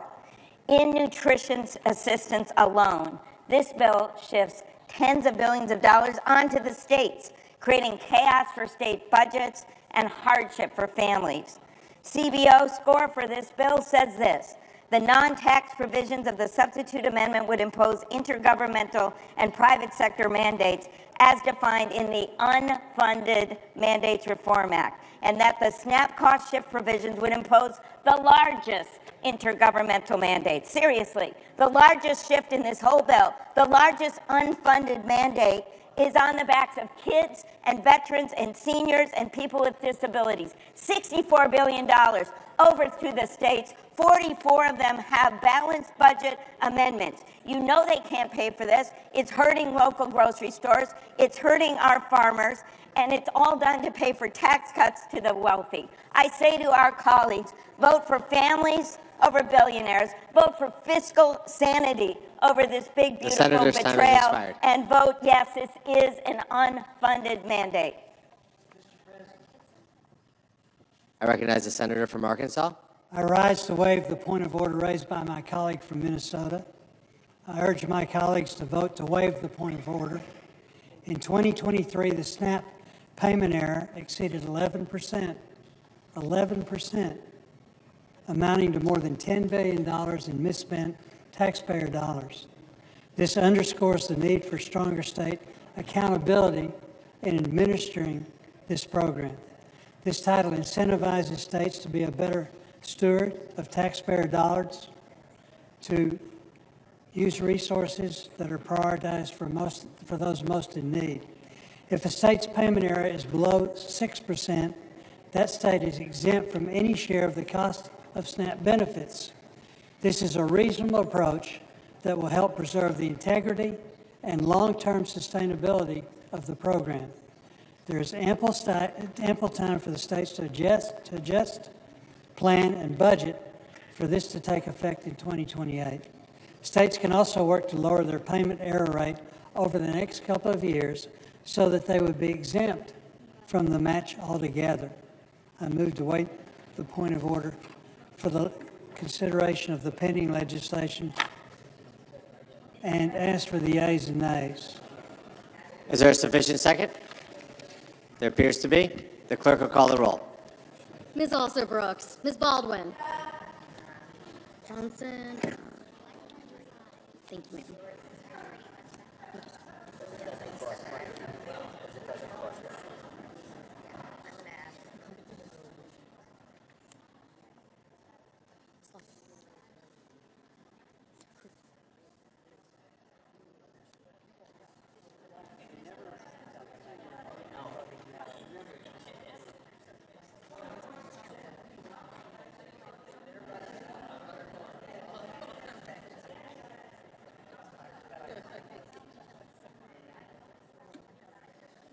Mr. Banks, Mr. Barrasso,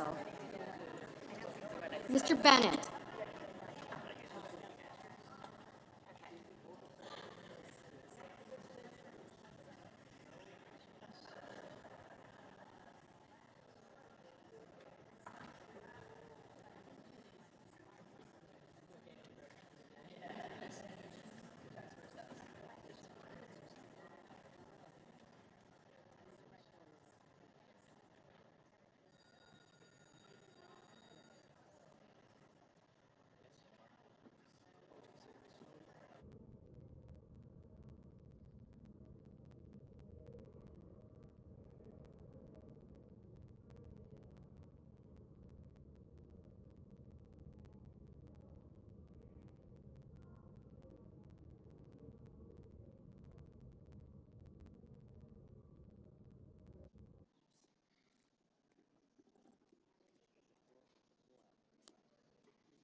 Mrs. Blackburn, Mr. Blumenthal,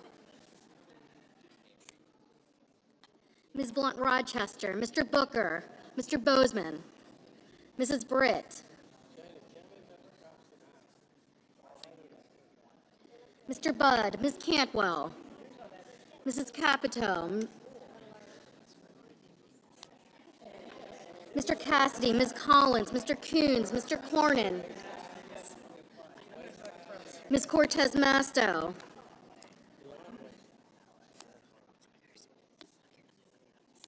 Sullivan, aye. Bud, thank you.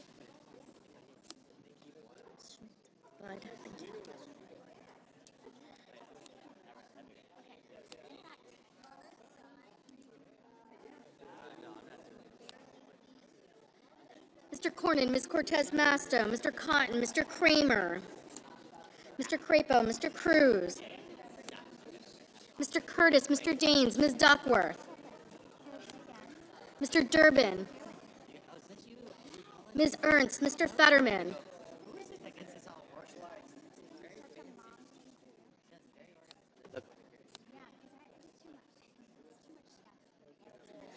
Ms. Ernst, Mr. Fetterman, Mrs. Fisher,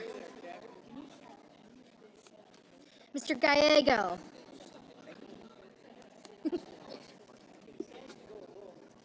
Mrs. Gillibrand, Mr. Graham, Mr. Grassley, Mr. Haggerty, Ms. Hassan, Mr. Hawley, Mr. Heinrich, Mr. Hickenlooper, Ms. Hirono, Mr. Hoven, Mr. Husted, Mrs. Hyde-Smith, Mr. Johnson, Mr. Justice, Mr. Kane, Mr. Kelly, Mr. Kennedy, Mr. Kim, Mr. King, Ms. Klobuchar,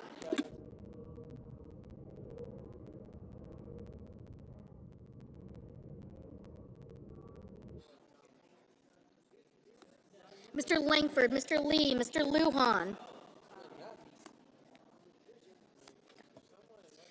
Ms. Lummis, Mr. Markey, Mr. Marshall, Mr. McConnell, Mr. McCormick, Mr. Merkley, Mr. Moody, Mrs. Moody, Mr. Moran, Mr. Moreno,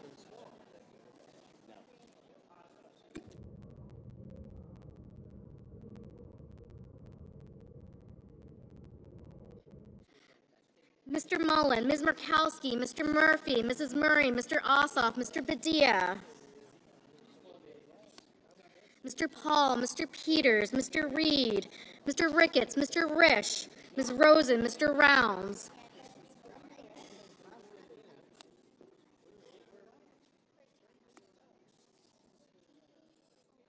Mr. Sanders, Mr. Schatz, Mr. Schiff, Mr. Schmidt, Mr. Schumer, Mr. Scott of Florida, Mr. Scott of South Carolina, Mrs. Shaheen, Mr. Sheehy, Ms. Slotkin, Ms. Smith,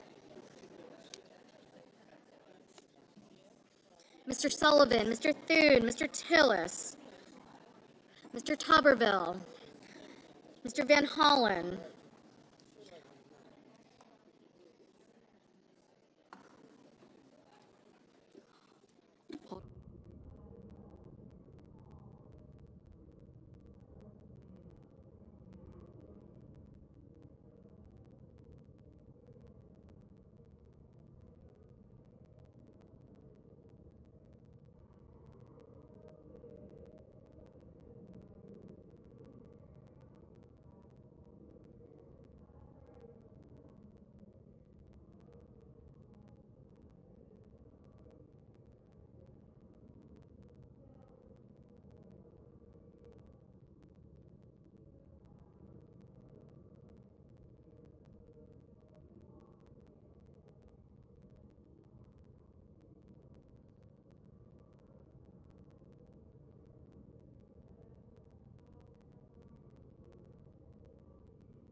Mr. Murphy, Mrs. Murray, Mr. Ossoff, Mr. Padilla, Mr. Paul, Mr. Peters, Mr. Reed, Mr. Ricketts, Mr. Risch, Ms. Rosen, Mr. Rounds, Mr. Sanders, Mr. Schatz, Mr. Schiff, Mr. Schmidt, Mr. Schumer, Mr. Scott of Florida, Mr. Scott of South Carolina, Mr. Shaheen, Mr. Sheehy, Ms. Slotkin, Ms. Smith, Mr. Sullivan, Mr. Thune, Mr. Tillis, Mr. Tuberville, Mr. Van Hollen, Mr. Warner, Mr. Warnock, Ms. Warren, Mr. Welch, Mr. Whitehouse, Mr. Wicker, Mr. Wyden, Mr. Young.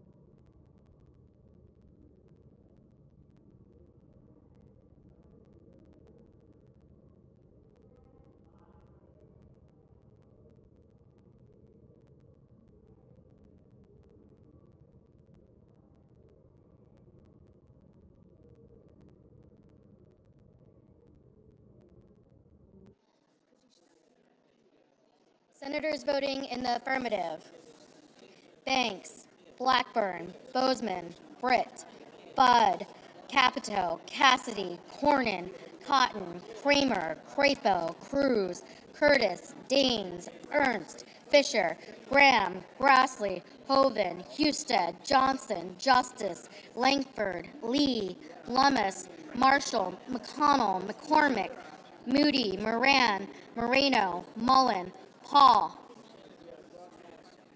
Ricketts, Rounds, Schmidt, Scott of Florida, Sheehy, Sullivan, Thune, Tillis, Tuberville, and Young. Senators voting in the negative: Alsobrooks, Baldwin, Bennett, Blumenthal, Blunt-Rochester, Cortez Masto, Durbin, Gallego, Hassan, Heinrich, Hickenlooper, Hirono, Kane, Kelly, Kim, King, Klobuchar, Lujan, Markey, Merkley, Murkowski, Murphy, Murray, Ossoff, Padilla, Peters, Reed, Rosen, Sanders, Schatz, Schumer, Shaheen, Slotkin, Smith, Warner, Warnock, Warren, Welch, Whitehouse, and Wyden. Mr. Wicker, aye.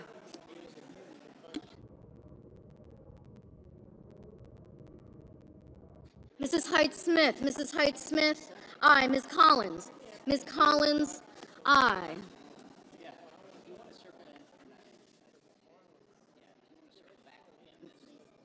Mr. Risch, aye.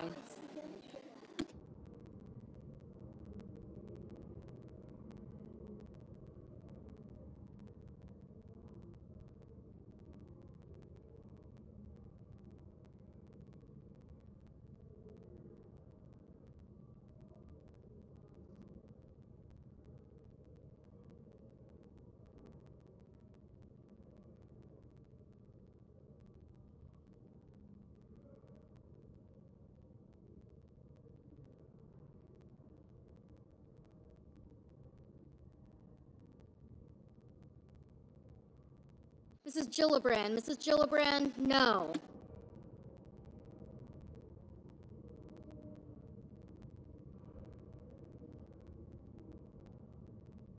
Mr. Coons, no.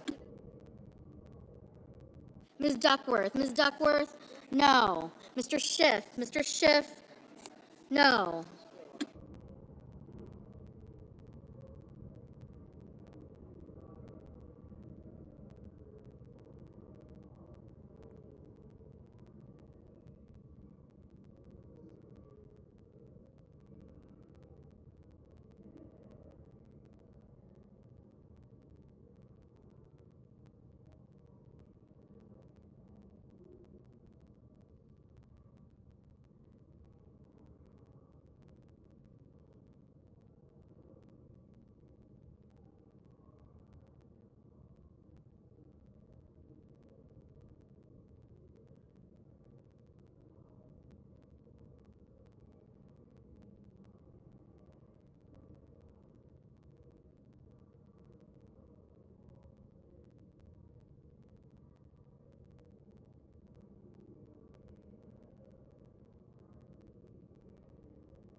Ms. Cantwell, no. Mr. Van Hollen, no.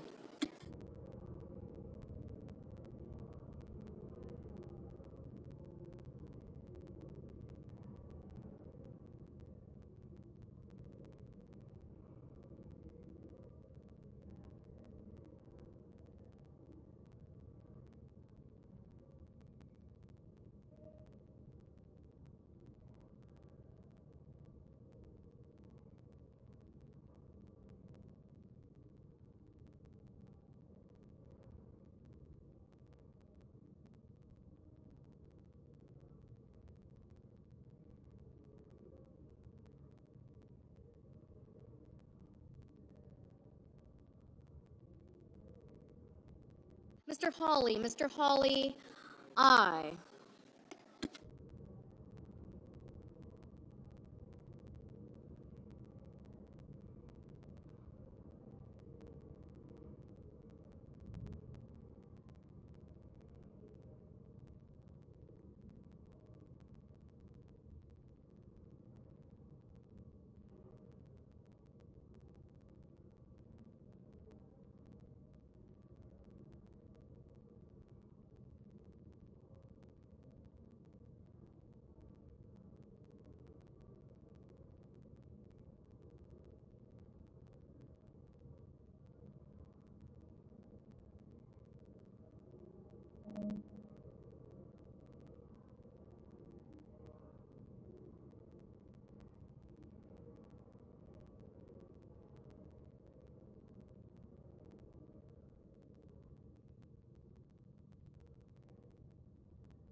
Mr. Fetterman, no.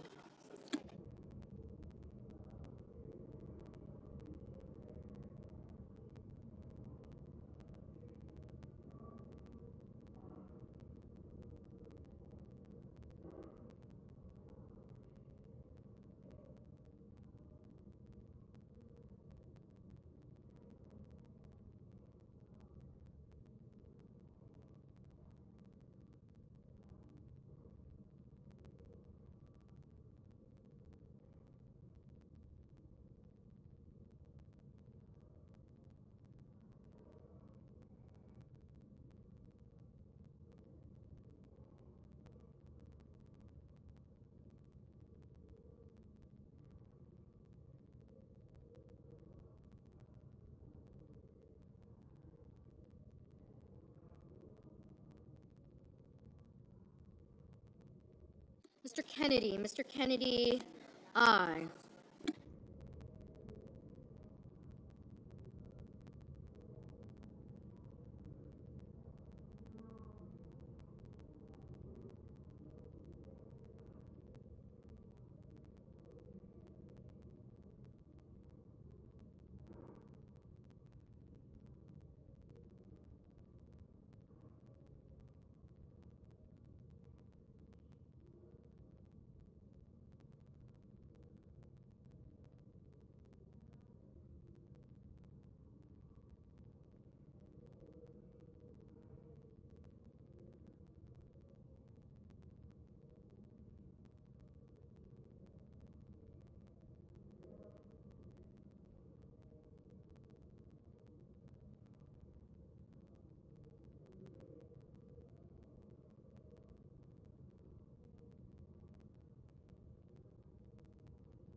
Mr. Booker, Mr. Booker, no.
Mr. Barrasso, Mr. Barrasso, aye. Mr. Haggerty, aye.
On this vote, the yeas are 51, the nays are 48. The motion is agreed to. President, I recognize the senator from Oregon. Mr. President, I have a motion to commit at the desk. The clerk will report. Senator from Oregon, Mr. Wyden, moves to commit the bill H.R. 1 to the Committee on Finance with instructions to report back forthwith. Mr. President, I ask that further reading of the motion be dispensed with. Without objection. Mr. President, this is a motion supported by all finance Democrats to send the bill back to the Finance Committee to strike all the Medicaid cuts and ensure that big corporations and the ultra-wealthy pay their fair share in taxes. It is now clear that there is bipartisan opposition in the Senate to the Medicaid cuts in this bill. That's because it's the biggest Medicaid cut in history and represents the largest transfer of wealth in history. It is caviar over kids, hedge funds over health care, Mar-a-Lago over the middle class. These Medicaid cuts are going to reach down into every corner of our nation's health care system. As we've heard from rural America, rural hospitals will close their doors. Seniors are going to lose care at home and be left with fewer nursing homes and fewer nurses. Kids with disabilities will lose health care. We saw them on the steps of the Capitol last night. Never have I seen legislation focused on denying health care to eligible Americans. Senator's time has expired. An opportunity to take these awful Medicaid cuts off the table and find another way forward. I yield back. Mr. President. I recognize the senator from Kansas. Mr. President, good morning. It's great to be here. I just want to share with America the great work that Republicans have done on Medicaid, that we're preserving it, we're protecting it, we're strengthening it for those who need it the most. We're going to make sure that your seniors in nursing homes, that pregnant women, that children, that people on disabilities have Medicaid in the future. We are fiscally making Medicaid more sound. You know, it's only in Washington, D.C. that you increase spending at a rate faster than inflation, and you call it a cut. So we're increasing spending on this legislation. We're increasing funding for Medicaid. We are preserving and protecting it for those who need it the most. I urge everyone to vote no on this amendment. Thank you. The questions on the motion. Is there a sufficient second? There appears to be. The clerk will call the roll. Ms. Also Rooks, Ms. Baldwin.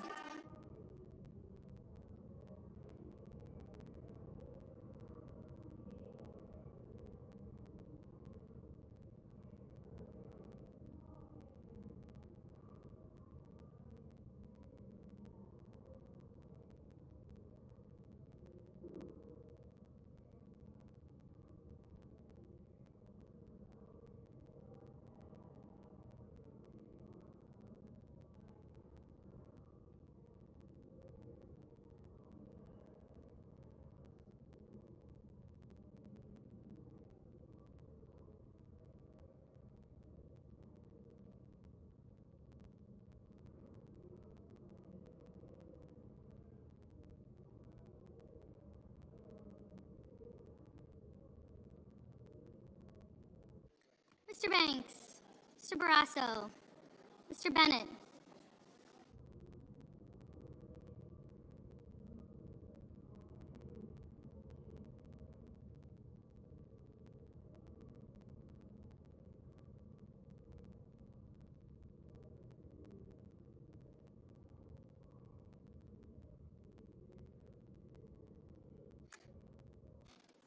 Mrs. Blackburn, Mr. Blumenthal, Ms. Glenn Rochester, Mr. Booker, Mr. Bozeman,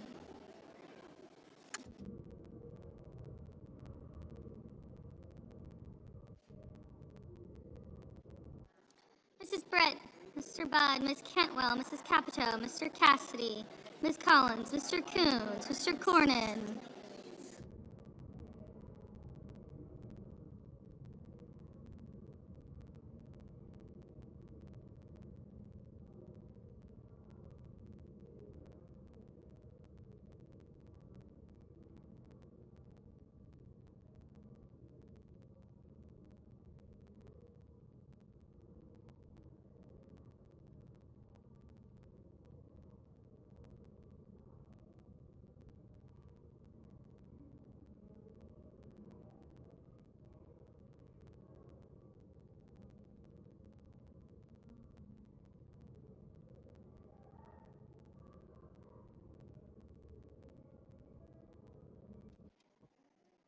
Ms. Cortez Masto.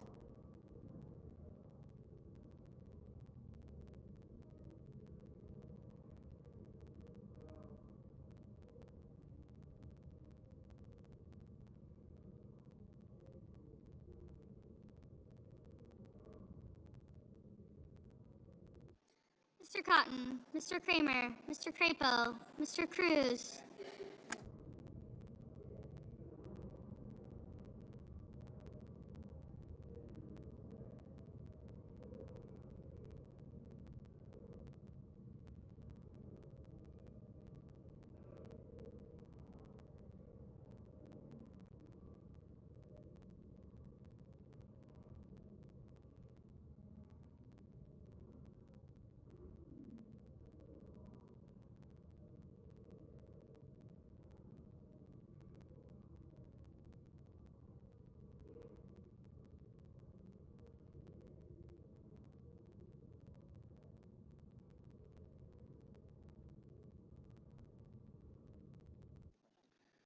Mr. Cruz, Mr. Curtis, Mr. Daines, Ms. Duckworth, Mr. Durbin, Ms. Ernst, Mr. Fetterman, Mrs. Fisher, Mr. Gallego, Mrs. Gillibrand, Mr. Graham, Mr. Grassley.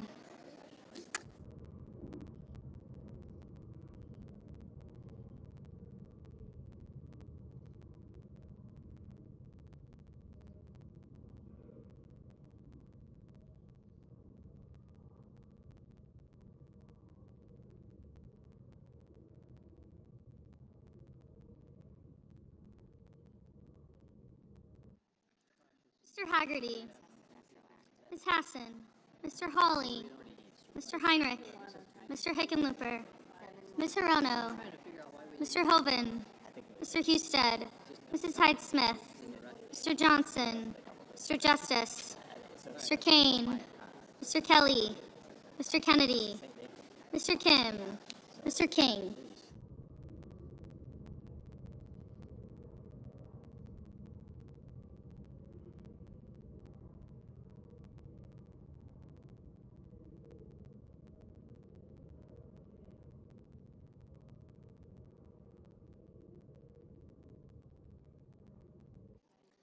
Ms. Klobuchar, Mr. Langford, Mr. Lee, Mr. Lujan, Ms. Lummis, Mr. Markey, Mr. Marshall, Mr. McConnell, Mr. McCormick, Mr. Merkley, Mrs. Moody, Mr. Moran, Mr. Marino, Mr. Mullen, Ms. Murkowski, Mr. Murphy, Mrs. Murray, Mr. Assa, Mr. Padilla, Mr. Paul, Mr. Peters, Mr. Reed, Mr. Ricketts, Mr. Risch, Ms. Rosen, Mr. Rounds.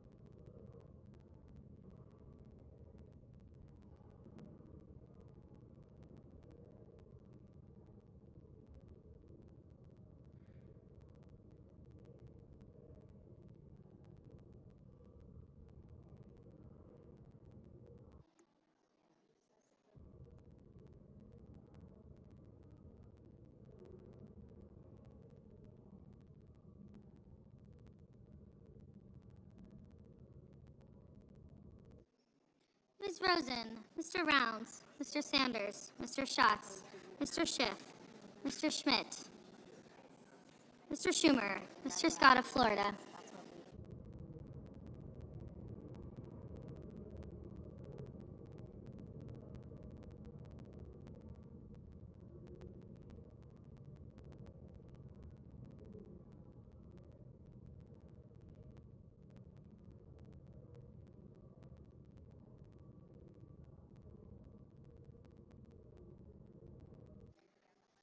Mr. Schmidt, Mr. Schumer, Mr. Scott of Florida, Mr. Scott of South Carolina, Mrs. Shaheen, Mr. Sheehy, Ms. Slotkin, Ms. Smith, Mr. Sullivan, Mr. Thune, Mr. Tillis, Mr. Tuberville, Mr. Van Hollen, Mr. Warner, Mr. Warnock, Ms. Warren, Mr. Welch, Mr. Whitehouse, Mr. Wicker, Mr. Wyden, Mr. Young.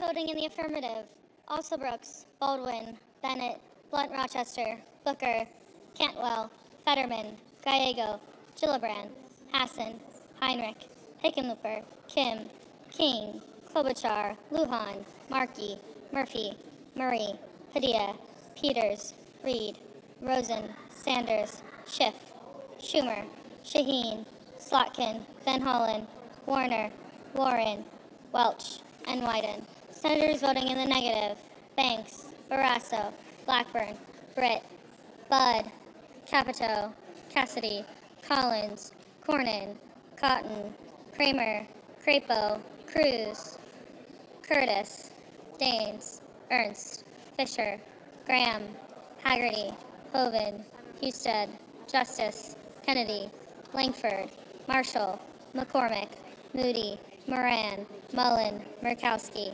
Hall, Ricketts, Risch, Rounds, Schmidt, Scott of Florida, Scott of South Carolina, Sheehy, Thune, Tillis, Tuberville, and Young.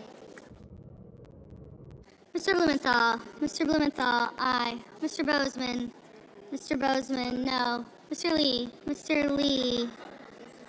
no. Mrs. Hyde-Smith, no. Mr. Durbin, aye. Mr. Marino, aye. Mr. Merkley, Mr. Marino, no. Mr. Merkley, aye.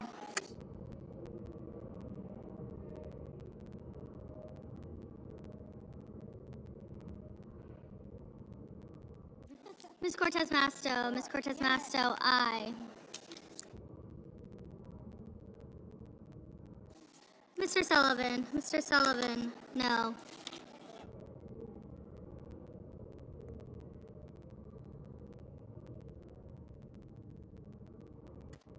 Mr. Coons, aye. Mr. Johnson, no. Mr. Wicker, no.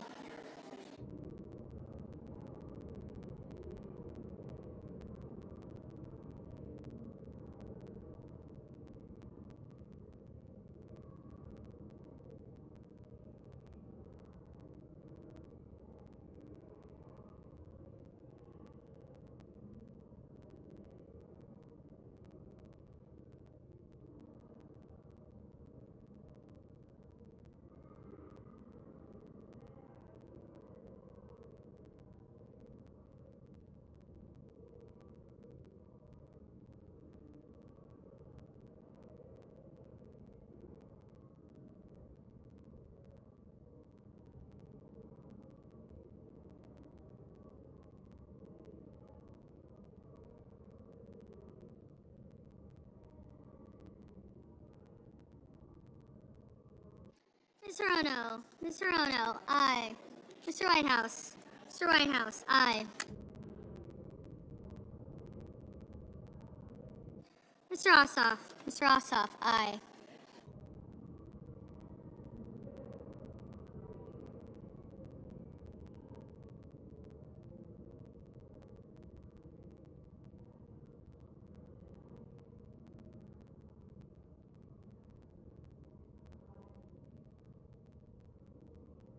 Mr. Schatz, aye.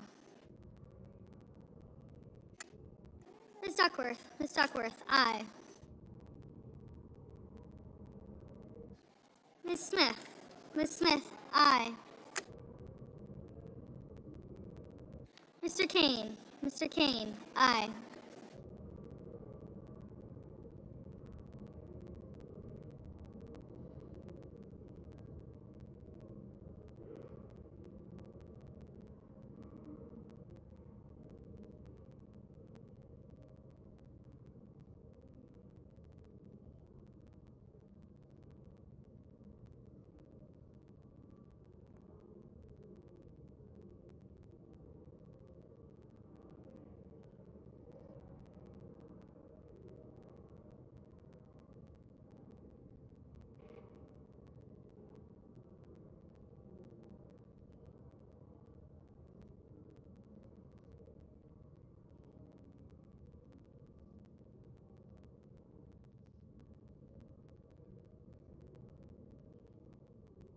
Mr. Grassley. Mr. Grassley, no.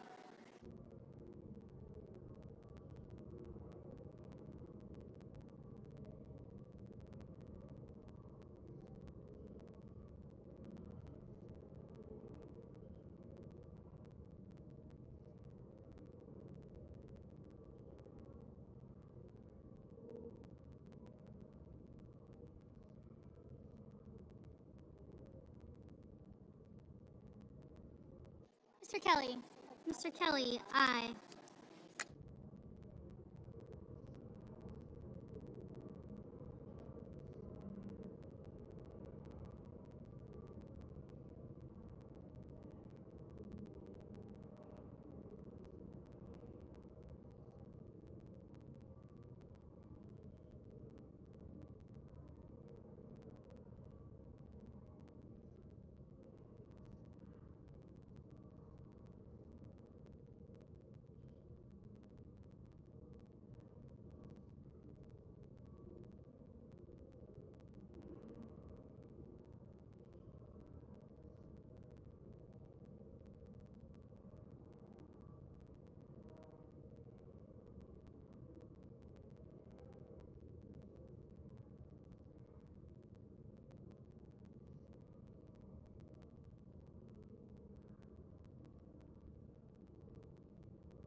Mr. Hawley. Mr. Hawley, no.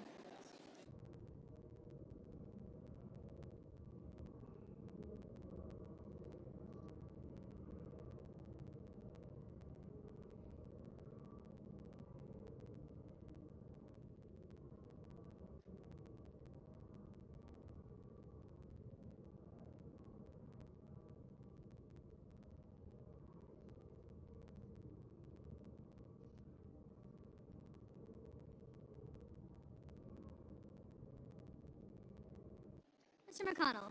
Mr. McConnell, no.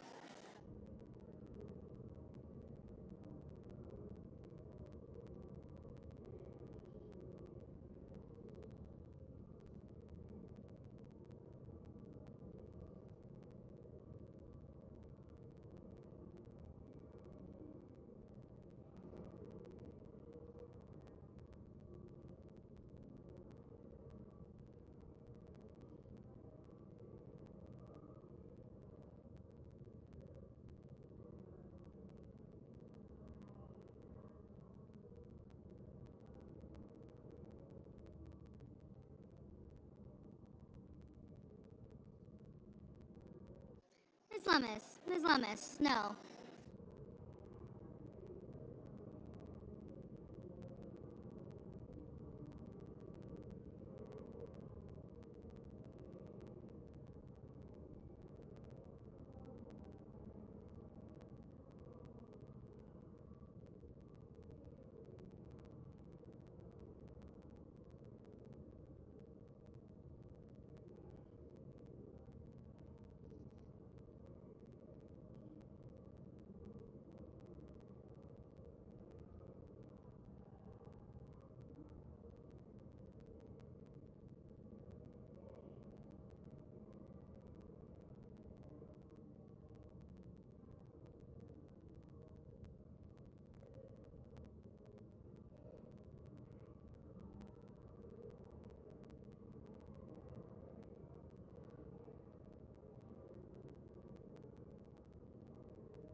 Mr. Warnock. Mr. Warnock, aye.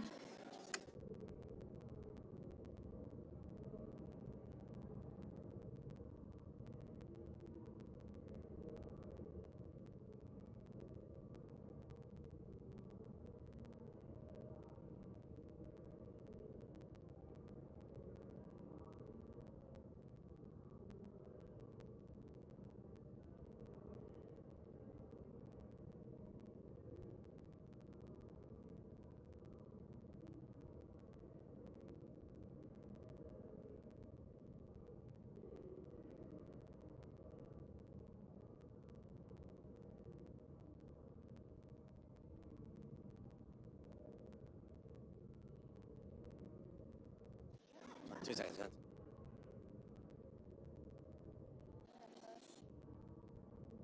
On this motion, the yeas are 47, the nays are 53. The motion is not agreed to. I recognize the senator from Delaware. Mr. President, I have a motion to commit at the desk. The clerk will report it. The senator from Delaware, Mr. Coons, moves to commit the bill H.R. 1 to the Committee on Finance with instructions to report back forthwith. Mr. President, I ask for the reading of the motion be dispensed with. Without objection. Colleagues, the ugly truth about this so-called big, beautiful bill is that it will kick 17 million Americans off their health care. This bill cuts almost $1 trillion from Medicaid and other health care programs by tying people up in red tape. Republicans will tell you they're trying to improve Medicaid, but the truth is they're not. It is cruel and dishonest to bury parents, kids, and seniors in paperwork and then blame them when they lose their health care, all to further rig our tax code for the very wealthiest. This week, I met with 30 nurses from Delaware. Their patients couldn't come to D.C., so they did. They care for seniors and newborns, families, and the disabled. And their ask to us, don't take health care away from tens of thousands of Delawareans and millions of Americans. Colleagues, support this Coons amendment to eliminate cruel and unnecessary red tape and allow Americans to keep the health care they need and deserve. Mr. President, I recognize the senator from Kansas. as I look at this, the senator's motion is on work requirements. You know, back home we had a saying for people that had an aversion to work. We called it an allergy to work. But my question is, don't you think a job brings value, that it brings dignity? Do you not think that a job brings purpose and meaning to life?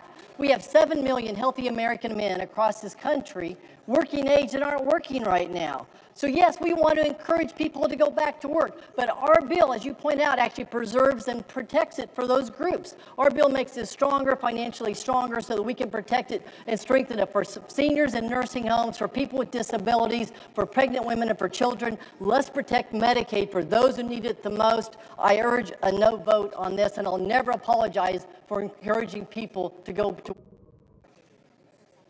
The question occurs on the motion.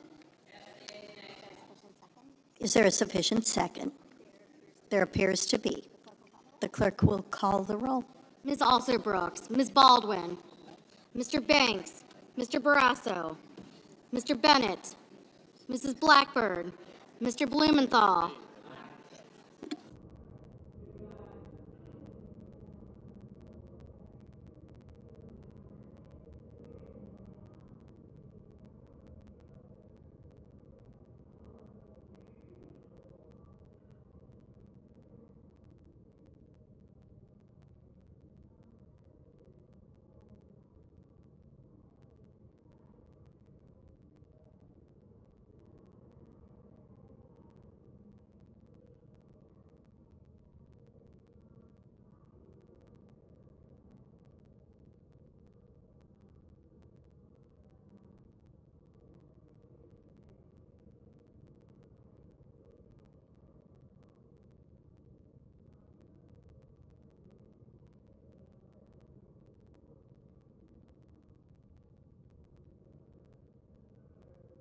Ms. Blunt Rochester.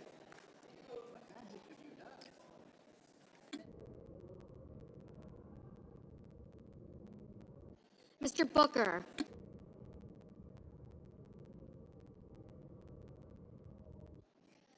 Bozeman. Mrs. Britt. Mr. Budd. Ms. Cantwell. Mrs. Capito. Mr. Cassidy. Ms. Collins, Mr. Coons, Mr. Cornyn, Ms. Cortez Masto, Mr. Cotton, Mr. Kramer, Mr. Crapo,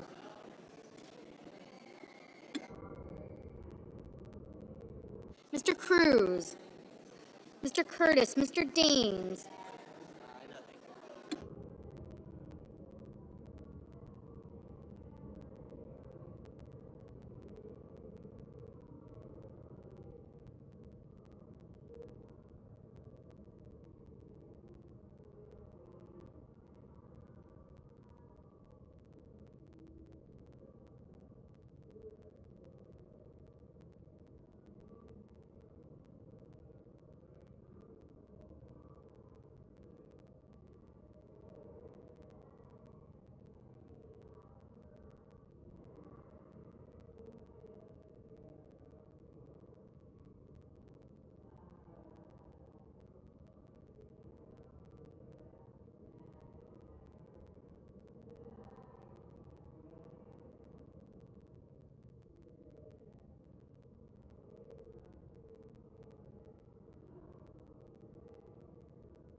Ms. Cantwell, Mrs. Capito, Mr. Cassidy, Ms. Collins, Mr. Cornyn, Ms. Cortez Masto, Mr. Cotton,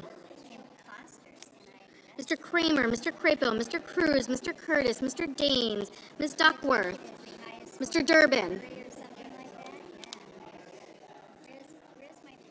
Ms. Ernst, Mr. Fetterman, Mrs. Fisher, Mr. Gallego, Mrs. Gillibrand, Mr. Graham, Mr. Grassley, Mr. Haggerty, Ms. Hassan, Mr. Hawley, Mr. Heinrich, Mr. Hickenlooper, Ms. Hirono, Mr. Hoven, Mr. Husted, Mrs. Hyde-Smith, Mr. Johnson, Mr. Justice,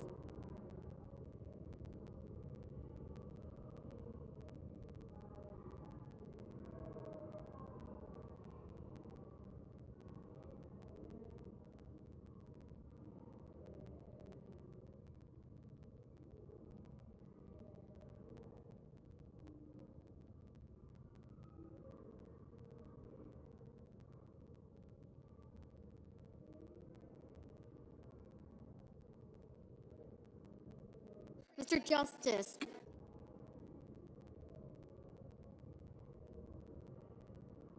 Mr. Kane, Mr. Kelly, Mr. Kennedy, Mr. Kim, Mr. King, Ms. Klobuchar, Mr. Langford, Mr. Lee, Mr. Lujan, Ms. Lummis, Mr. Markey, Mr. Marshall, Mr. McConnell, Mr. McCormick, Mr. Merkley, Mrs. Moody, Mr. Moran, Mr. Marino,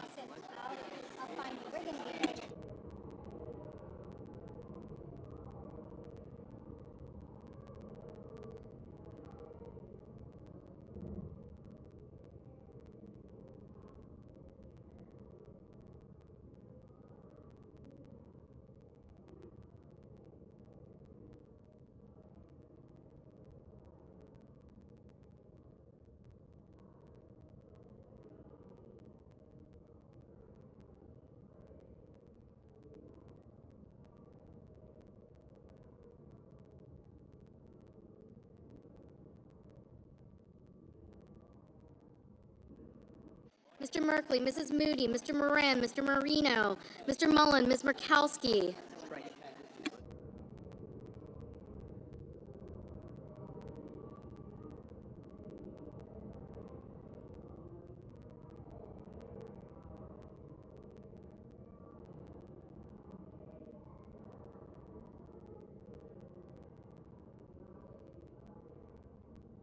Ms. Murkowski, Mr. Murphy, Mrs. Murray, Mr. Ossoff, Mr. Padilla, Mr. Paul, Mr. Peters, Mr. Reed, Mr. Ricketts, Mr. Risch, Ms. Rosen, Mr. Rounds, Mr. Sanders, Mr. Schatz, Mr. Schiff,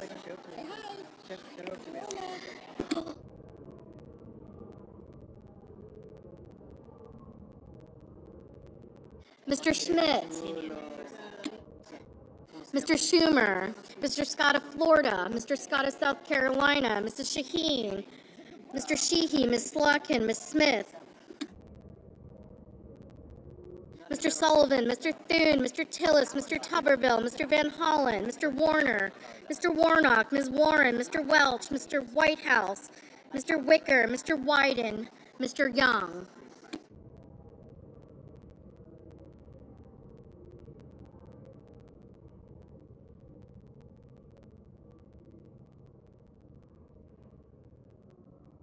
Senators voting in the affirmative: Also Brooks, Bennett, Blumenthal, Blunt-Rochester, Cantwell, Coons, Cortez Masto, Durbin, Fetterman, Gallego, Hickenlooper, Hirono, Kane, Kelly, Kim, King, Klobuchar, Lujan, Merkley, Murkowski, Murphy, Murray, Ossoff, Peters, Reed, Rosen, Schiff, Schumer, Shaheen, Slotkin, Smith, Van Hollen, Warner, Warnock, Warren, Welch, Whitehouse, and Wyden. Senators voting in the negative: Banks, Bozeman, Britt, Budd, Cotton, Crapo, Cruz, Curtis, Ernst, Graham, Haggerty, Hawley, Husted, Johnson, Kennedy, Lee, Lummis, Marshall, McConnell, Moody, Moran, Hall, Ricketts, Risch, Rounds, Scott of South Carolina, Sullivan, Thune, Tillis, and Tuberville. Ms. Baldwin, aye.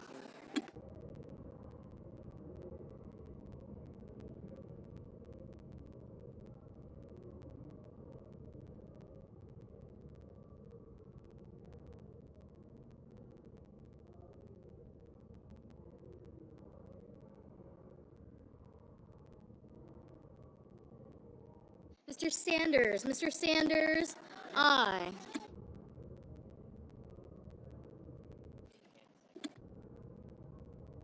Mr. Barrasso, no. Ms. Hassan, aye.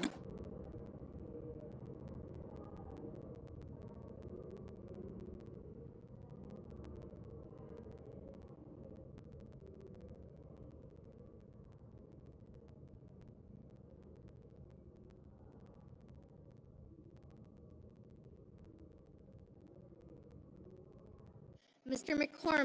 McCormick, no.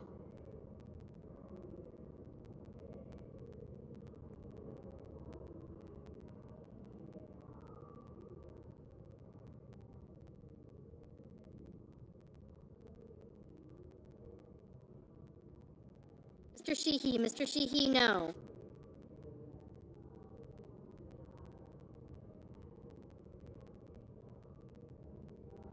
Mrs. Blackburn, no. Mr. Cassidy, no.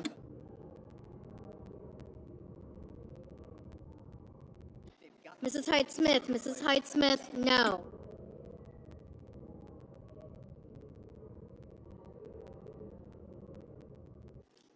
Ms. Duckworth, aye. Mr. Daines, no. Mr. Heinrich, aye. Mr.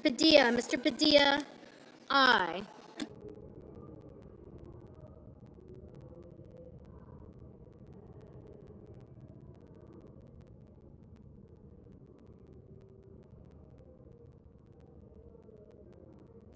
Mr. Schmidt, no. I'm just going to put this one here. This is the previous one. And I can help get the second one ready, just kind of depends on where we are. Oh, that's why I can't. put this in there because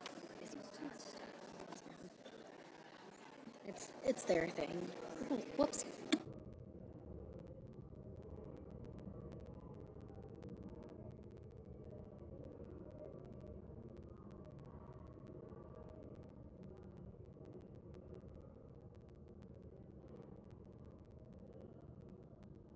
Mr. Markey, aye.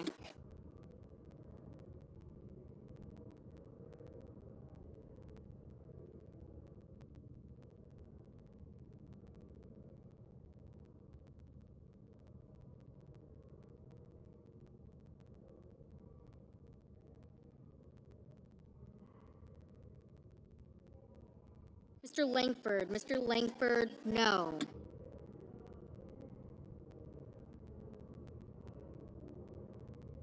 Mr. Marino, no. Mrs. Fisher, no.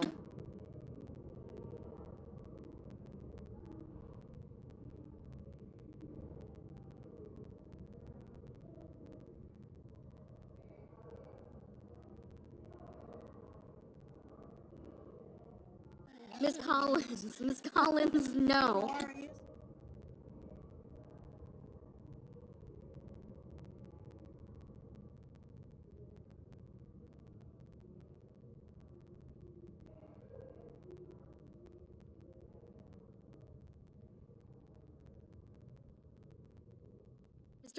Mr. Cornyn, no.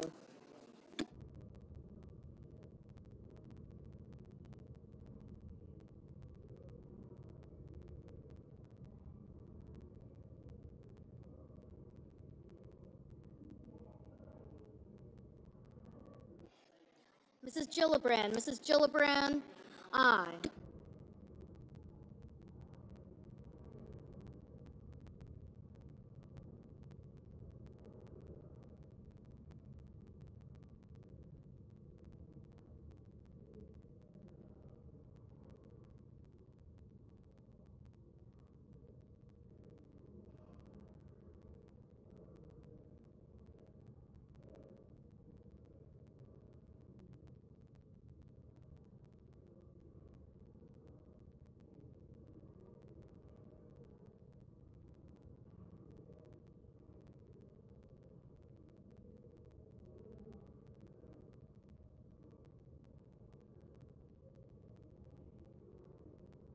Mr. Kramer, no. Mr. Schatz, aye.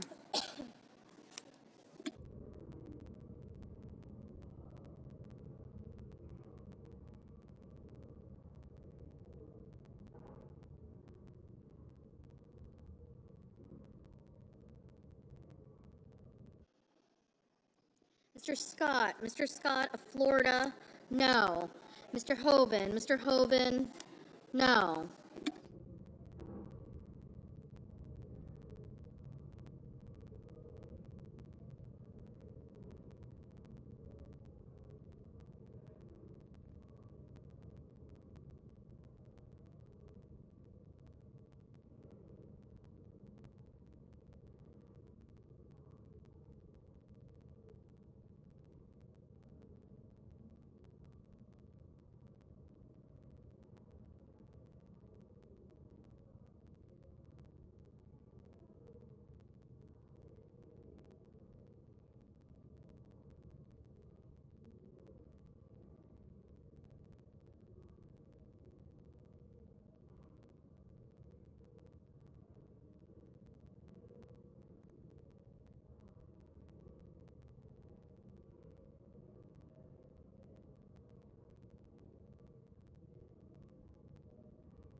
Mr. Young, Mr. Young, no.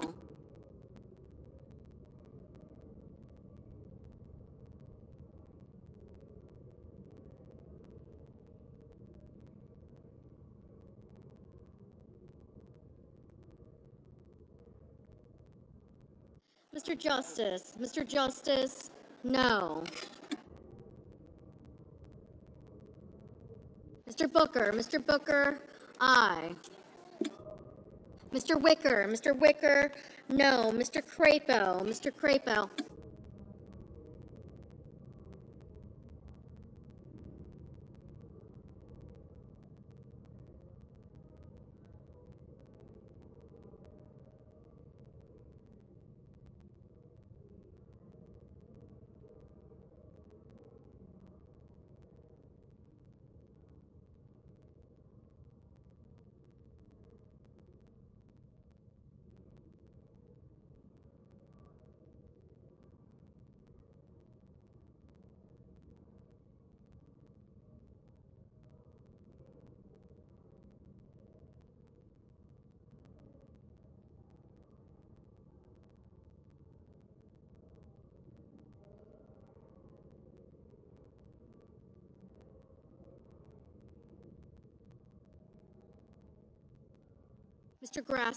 Grassley, no.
Mrs. Capito, no.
Mr. Mullen? Mr. Mullen? No.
On this motion, the yeas are 48, the nays are 52. The motion is not agreed to. Mr. President. I recognize the majority whip. Mr. President, I ask unanimous consent that to be in order for the following senators to be recognized to offer amendments, motions, or points of order, that the amendments be reported by number, with no amendments in order prior to a vote in relation to the amendments on the motion or motions. Number 1, Lujan, motion to commit. Number 2, Reed, motion to commit. Without objection. Yield the floor. I recognize the senator from New Mexico. I have a motion to commit at the desk. The clerk will report. Senator from New Mexico, Mr. Lujan, moves to commit the bill H.R. 1 to the Committee on Finance with instructions to report back forthwith. Mr. President, recently a Republican colleague said regarding this bill's SNAP cuts, quote, "If we don't watch out, people are going to get hurt." He's right. People are going to get hurt. For the past 50 years, the United States of America has maintained a bipartisan promise to feed our children, our veterans, our seniors, and our working families. This bill betrays that promise. It cuts more than $1 trillion from Medicaid and SNAP, cuts that will harm all of our constituents. With this motion, I'm offering my colleagues the opportunity to step away from these devastating cuts, to show our fellow Americans that in this country, we care for our friends, family, and neighbors who need support. I hope my colleagues on both sides of the aisle can agree that this is a promise worth keeping. I yield back. Mr. President. I recognize the senator from Arkansas. Thank you, Mr. President. I rise in opposition to the motion raised by my colleague from New Mexico. The agriculture title of this bill takes a practical approach to improve SNAP by reducing waste, enhancing accountability, and encouraging recipients to move toward self-reliance through work and training. SNAP spending has nearly doubled since 2018, putting this vital program on an unsustainable path wrought with mismanagement and waste. This program has devolved into viewing success as enrolling more individuals to be dependent on government assistance. SNAP is long overdue for change. This motion would jeopardize the ability for the Senate to meet its reconciliation instructions and deliver the President's agenda to the American people. I urge my colleagues to vote no. Is there a sufficient second? There appears to be. The clerk will call the roll. Ms. Alsobrooks, Ms. Baldwin.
Mr. Banks, Mr. Barrasso, Mr. Bennett, Mrs. Blackburn, Mr. Blumenthal, Ms. Blood Rochester, Mr. Booker.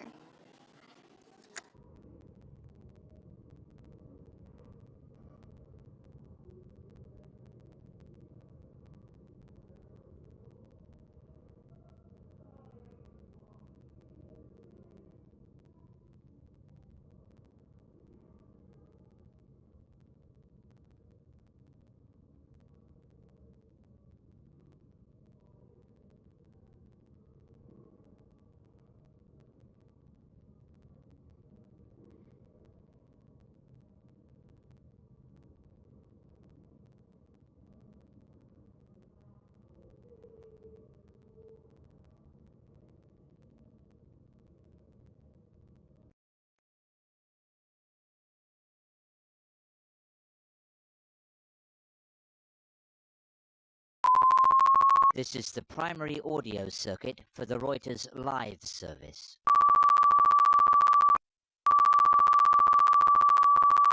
This is the primary audio circuit for the Reuters live service.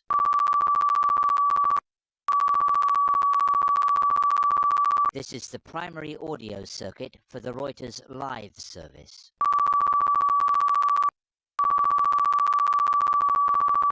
This is the primary audio circuit for the Reuters live service.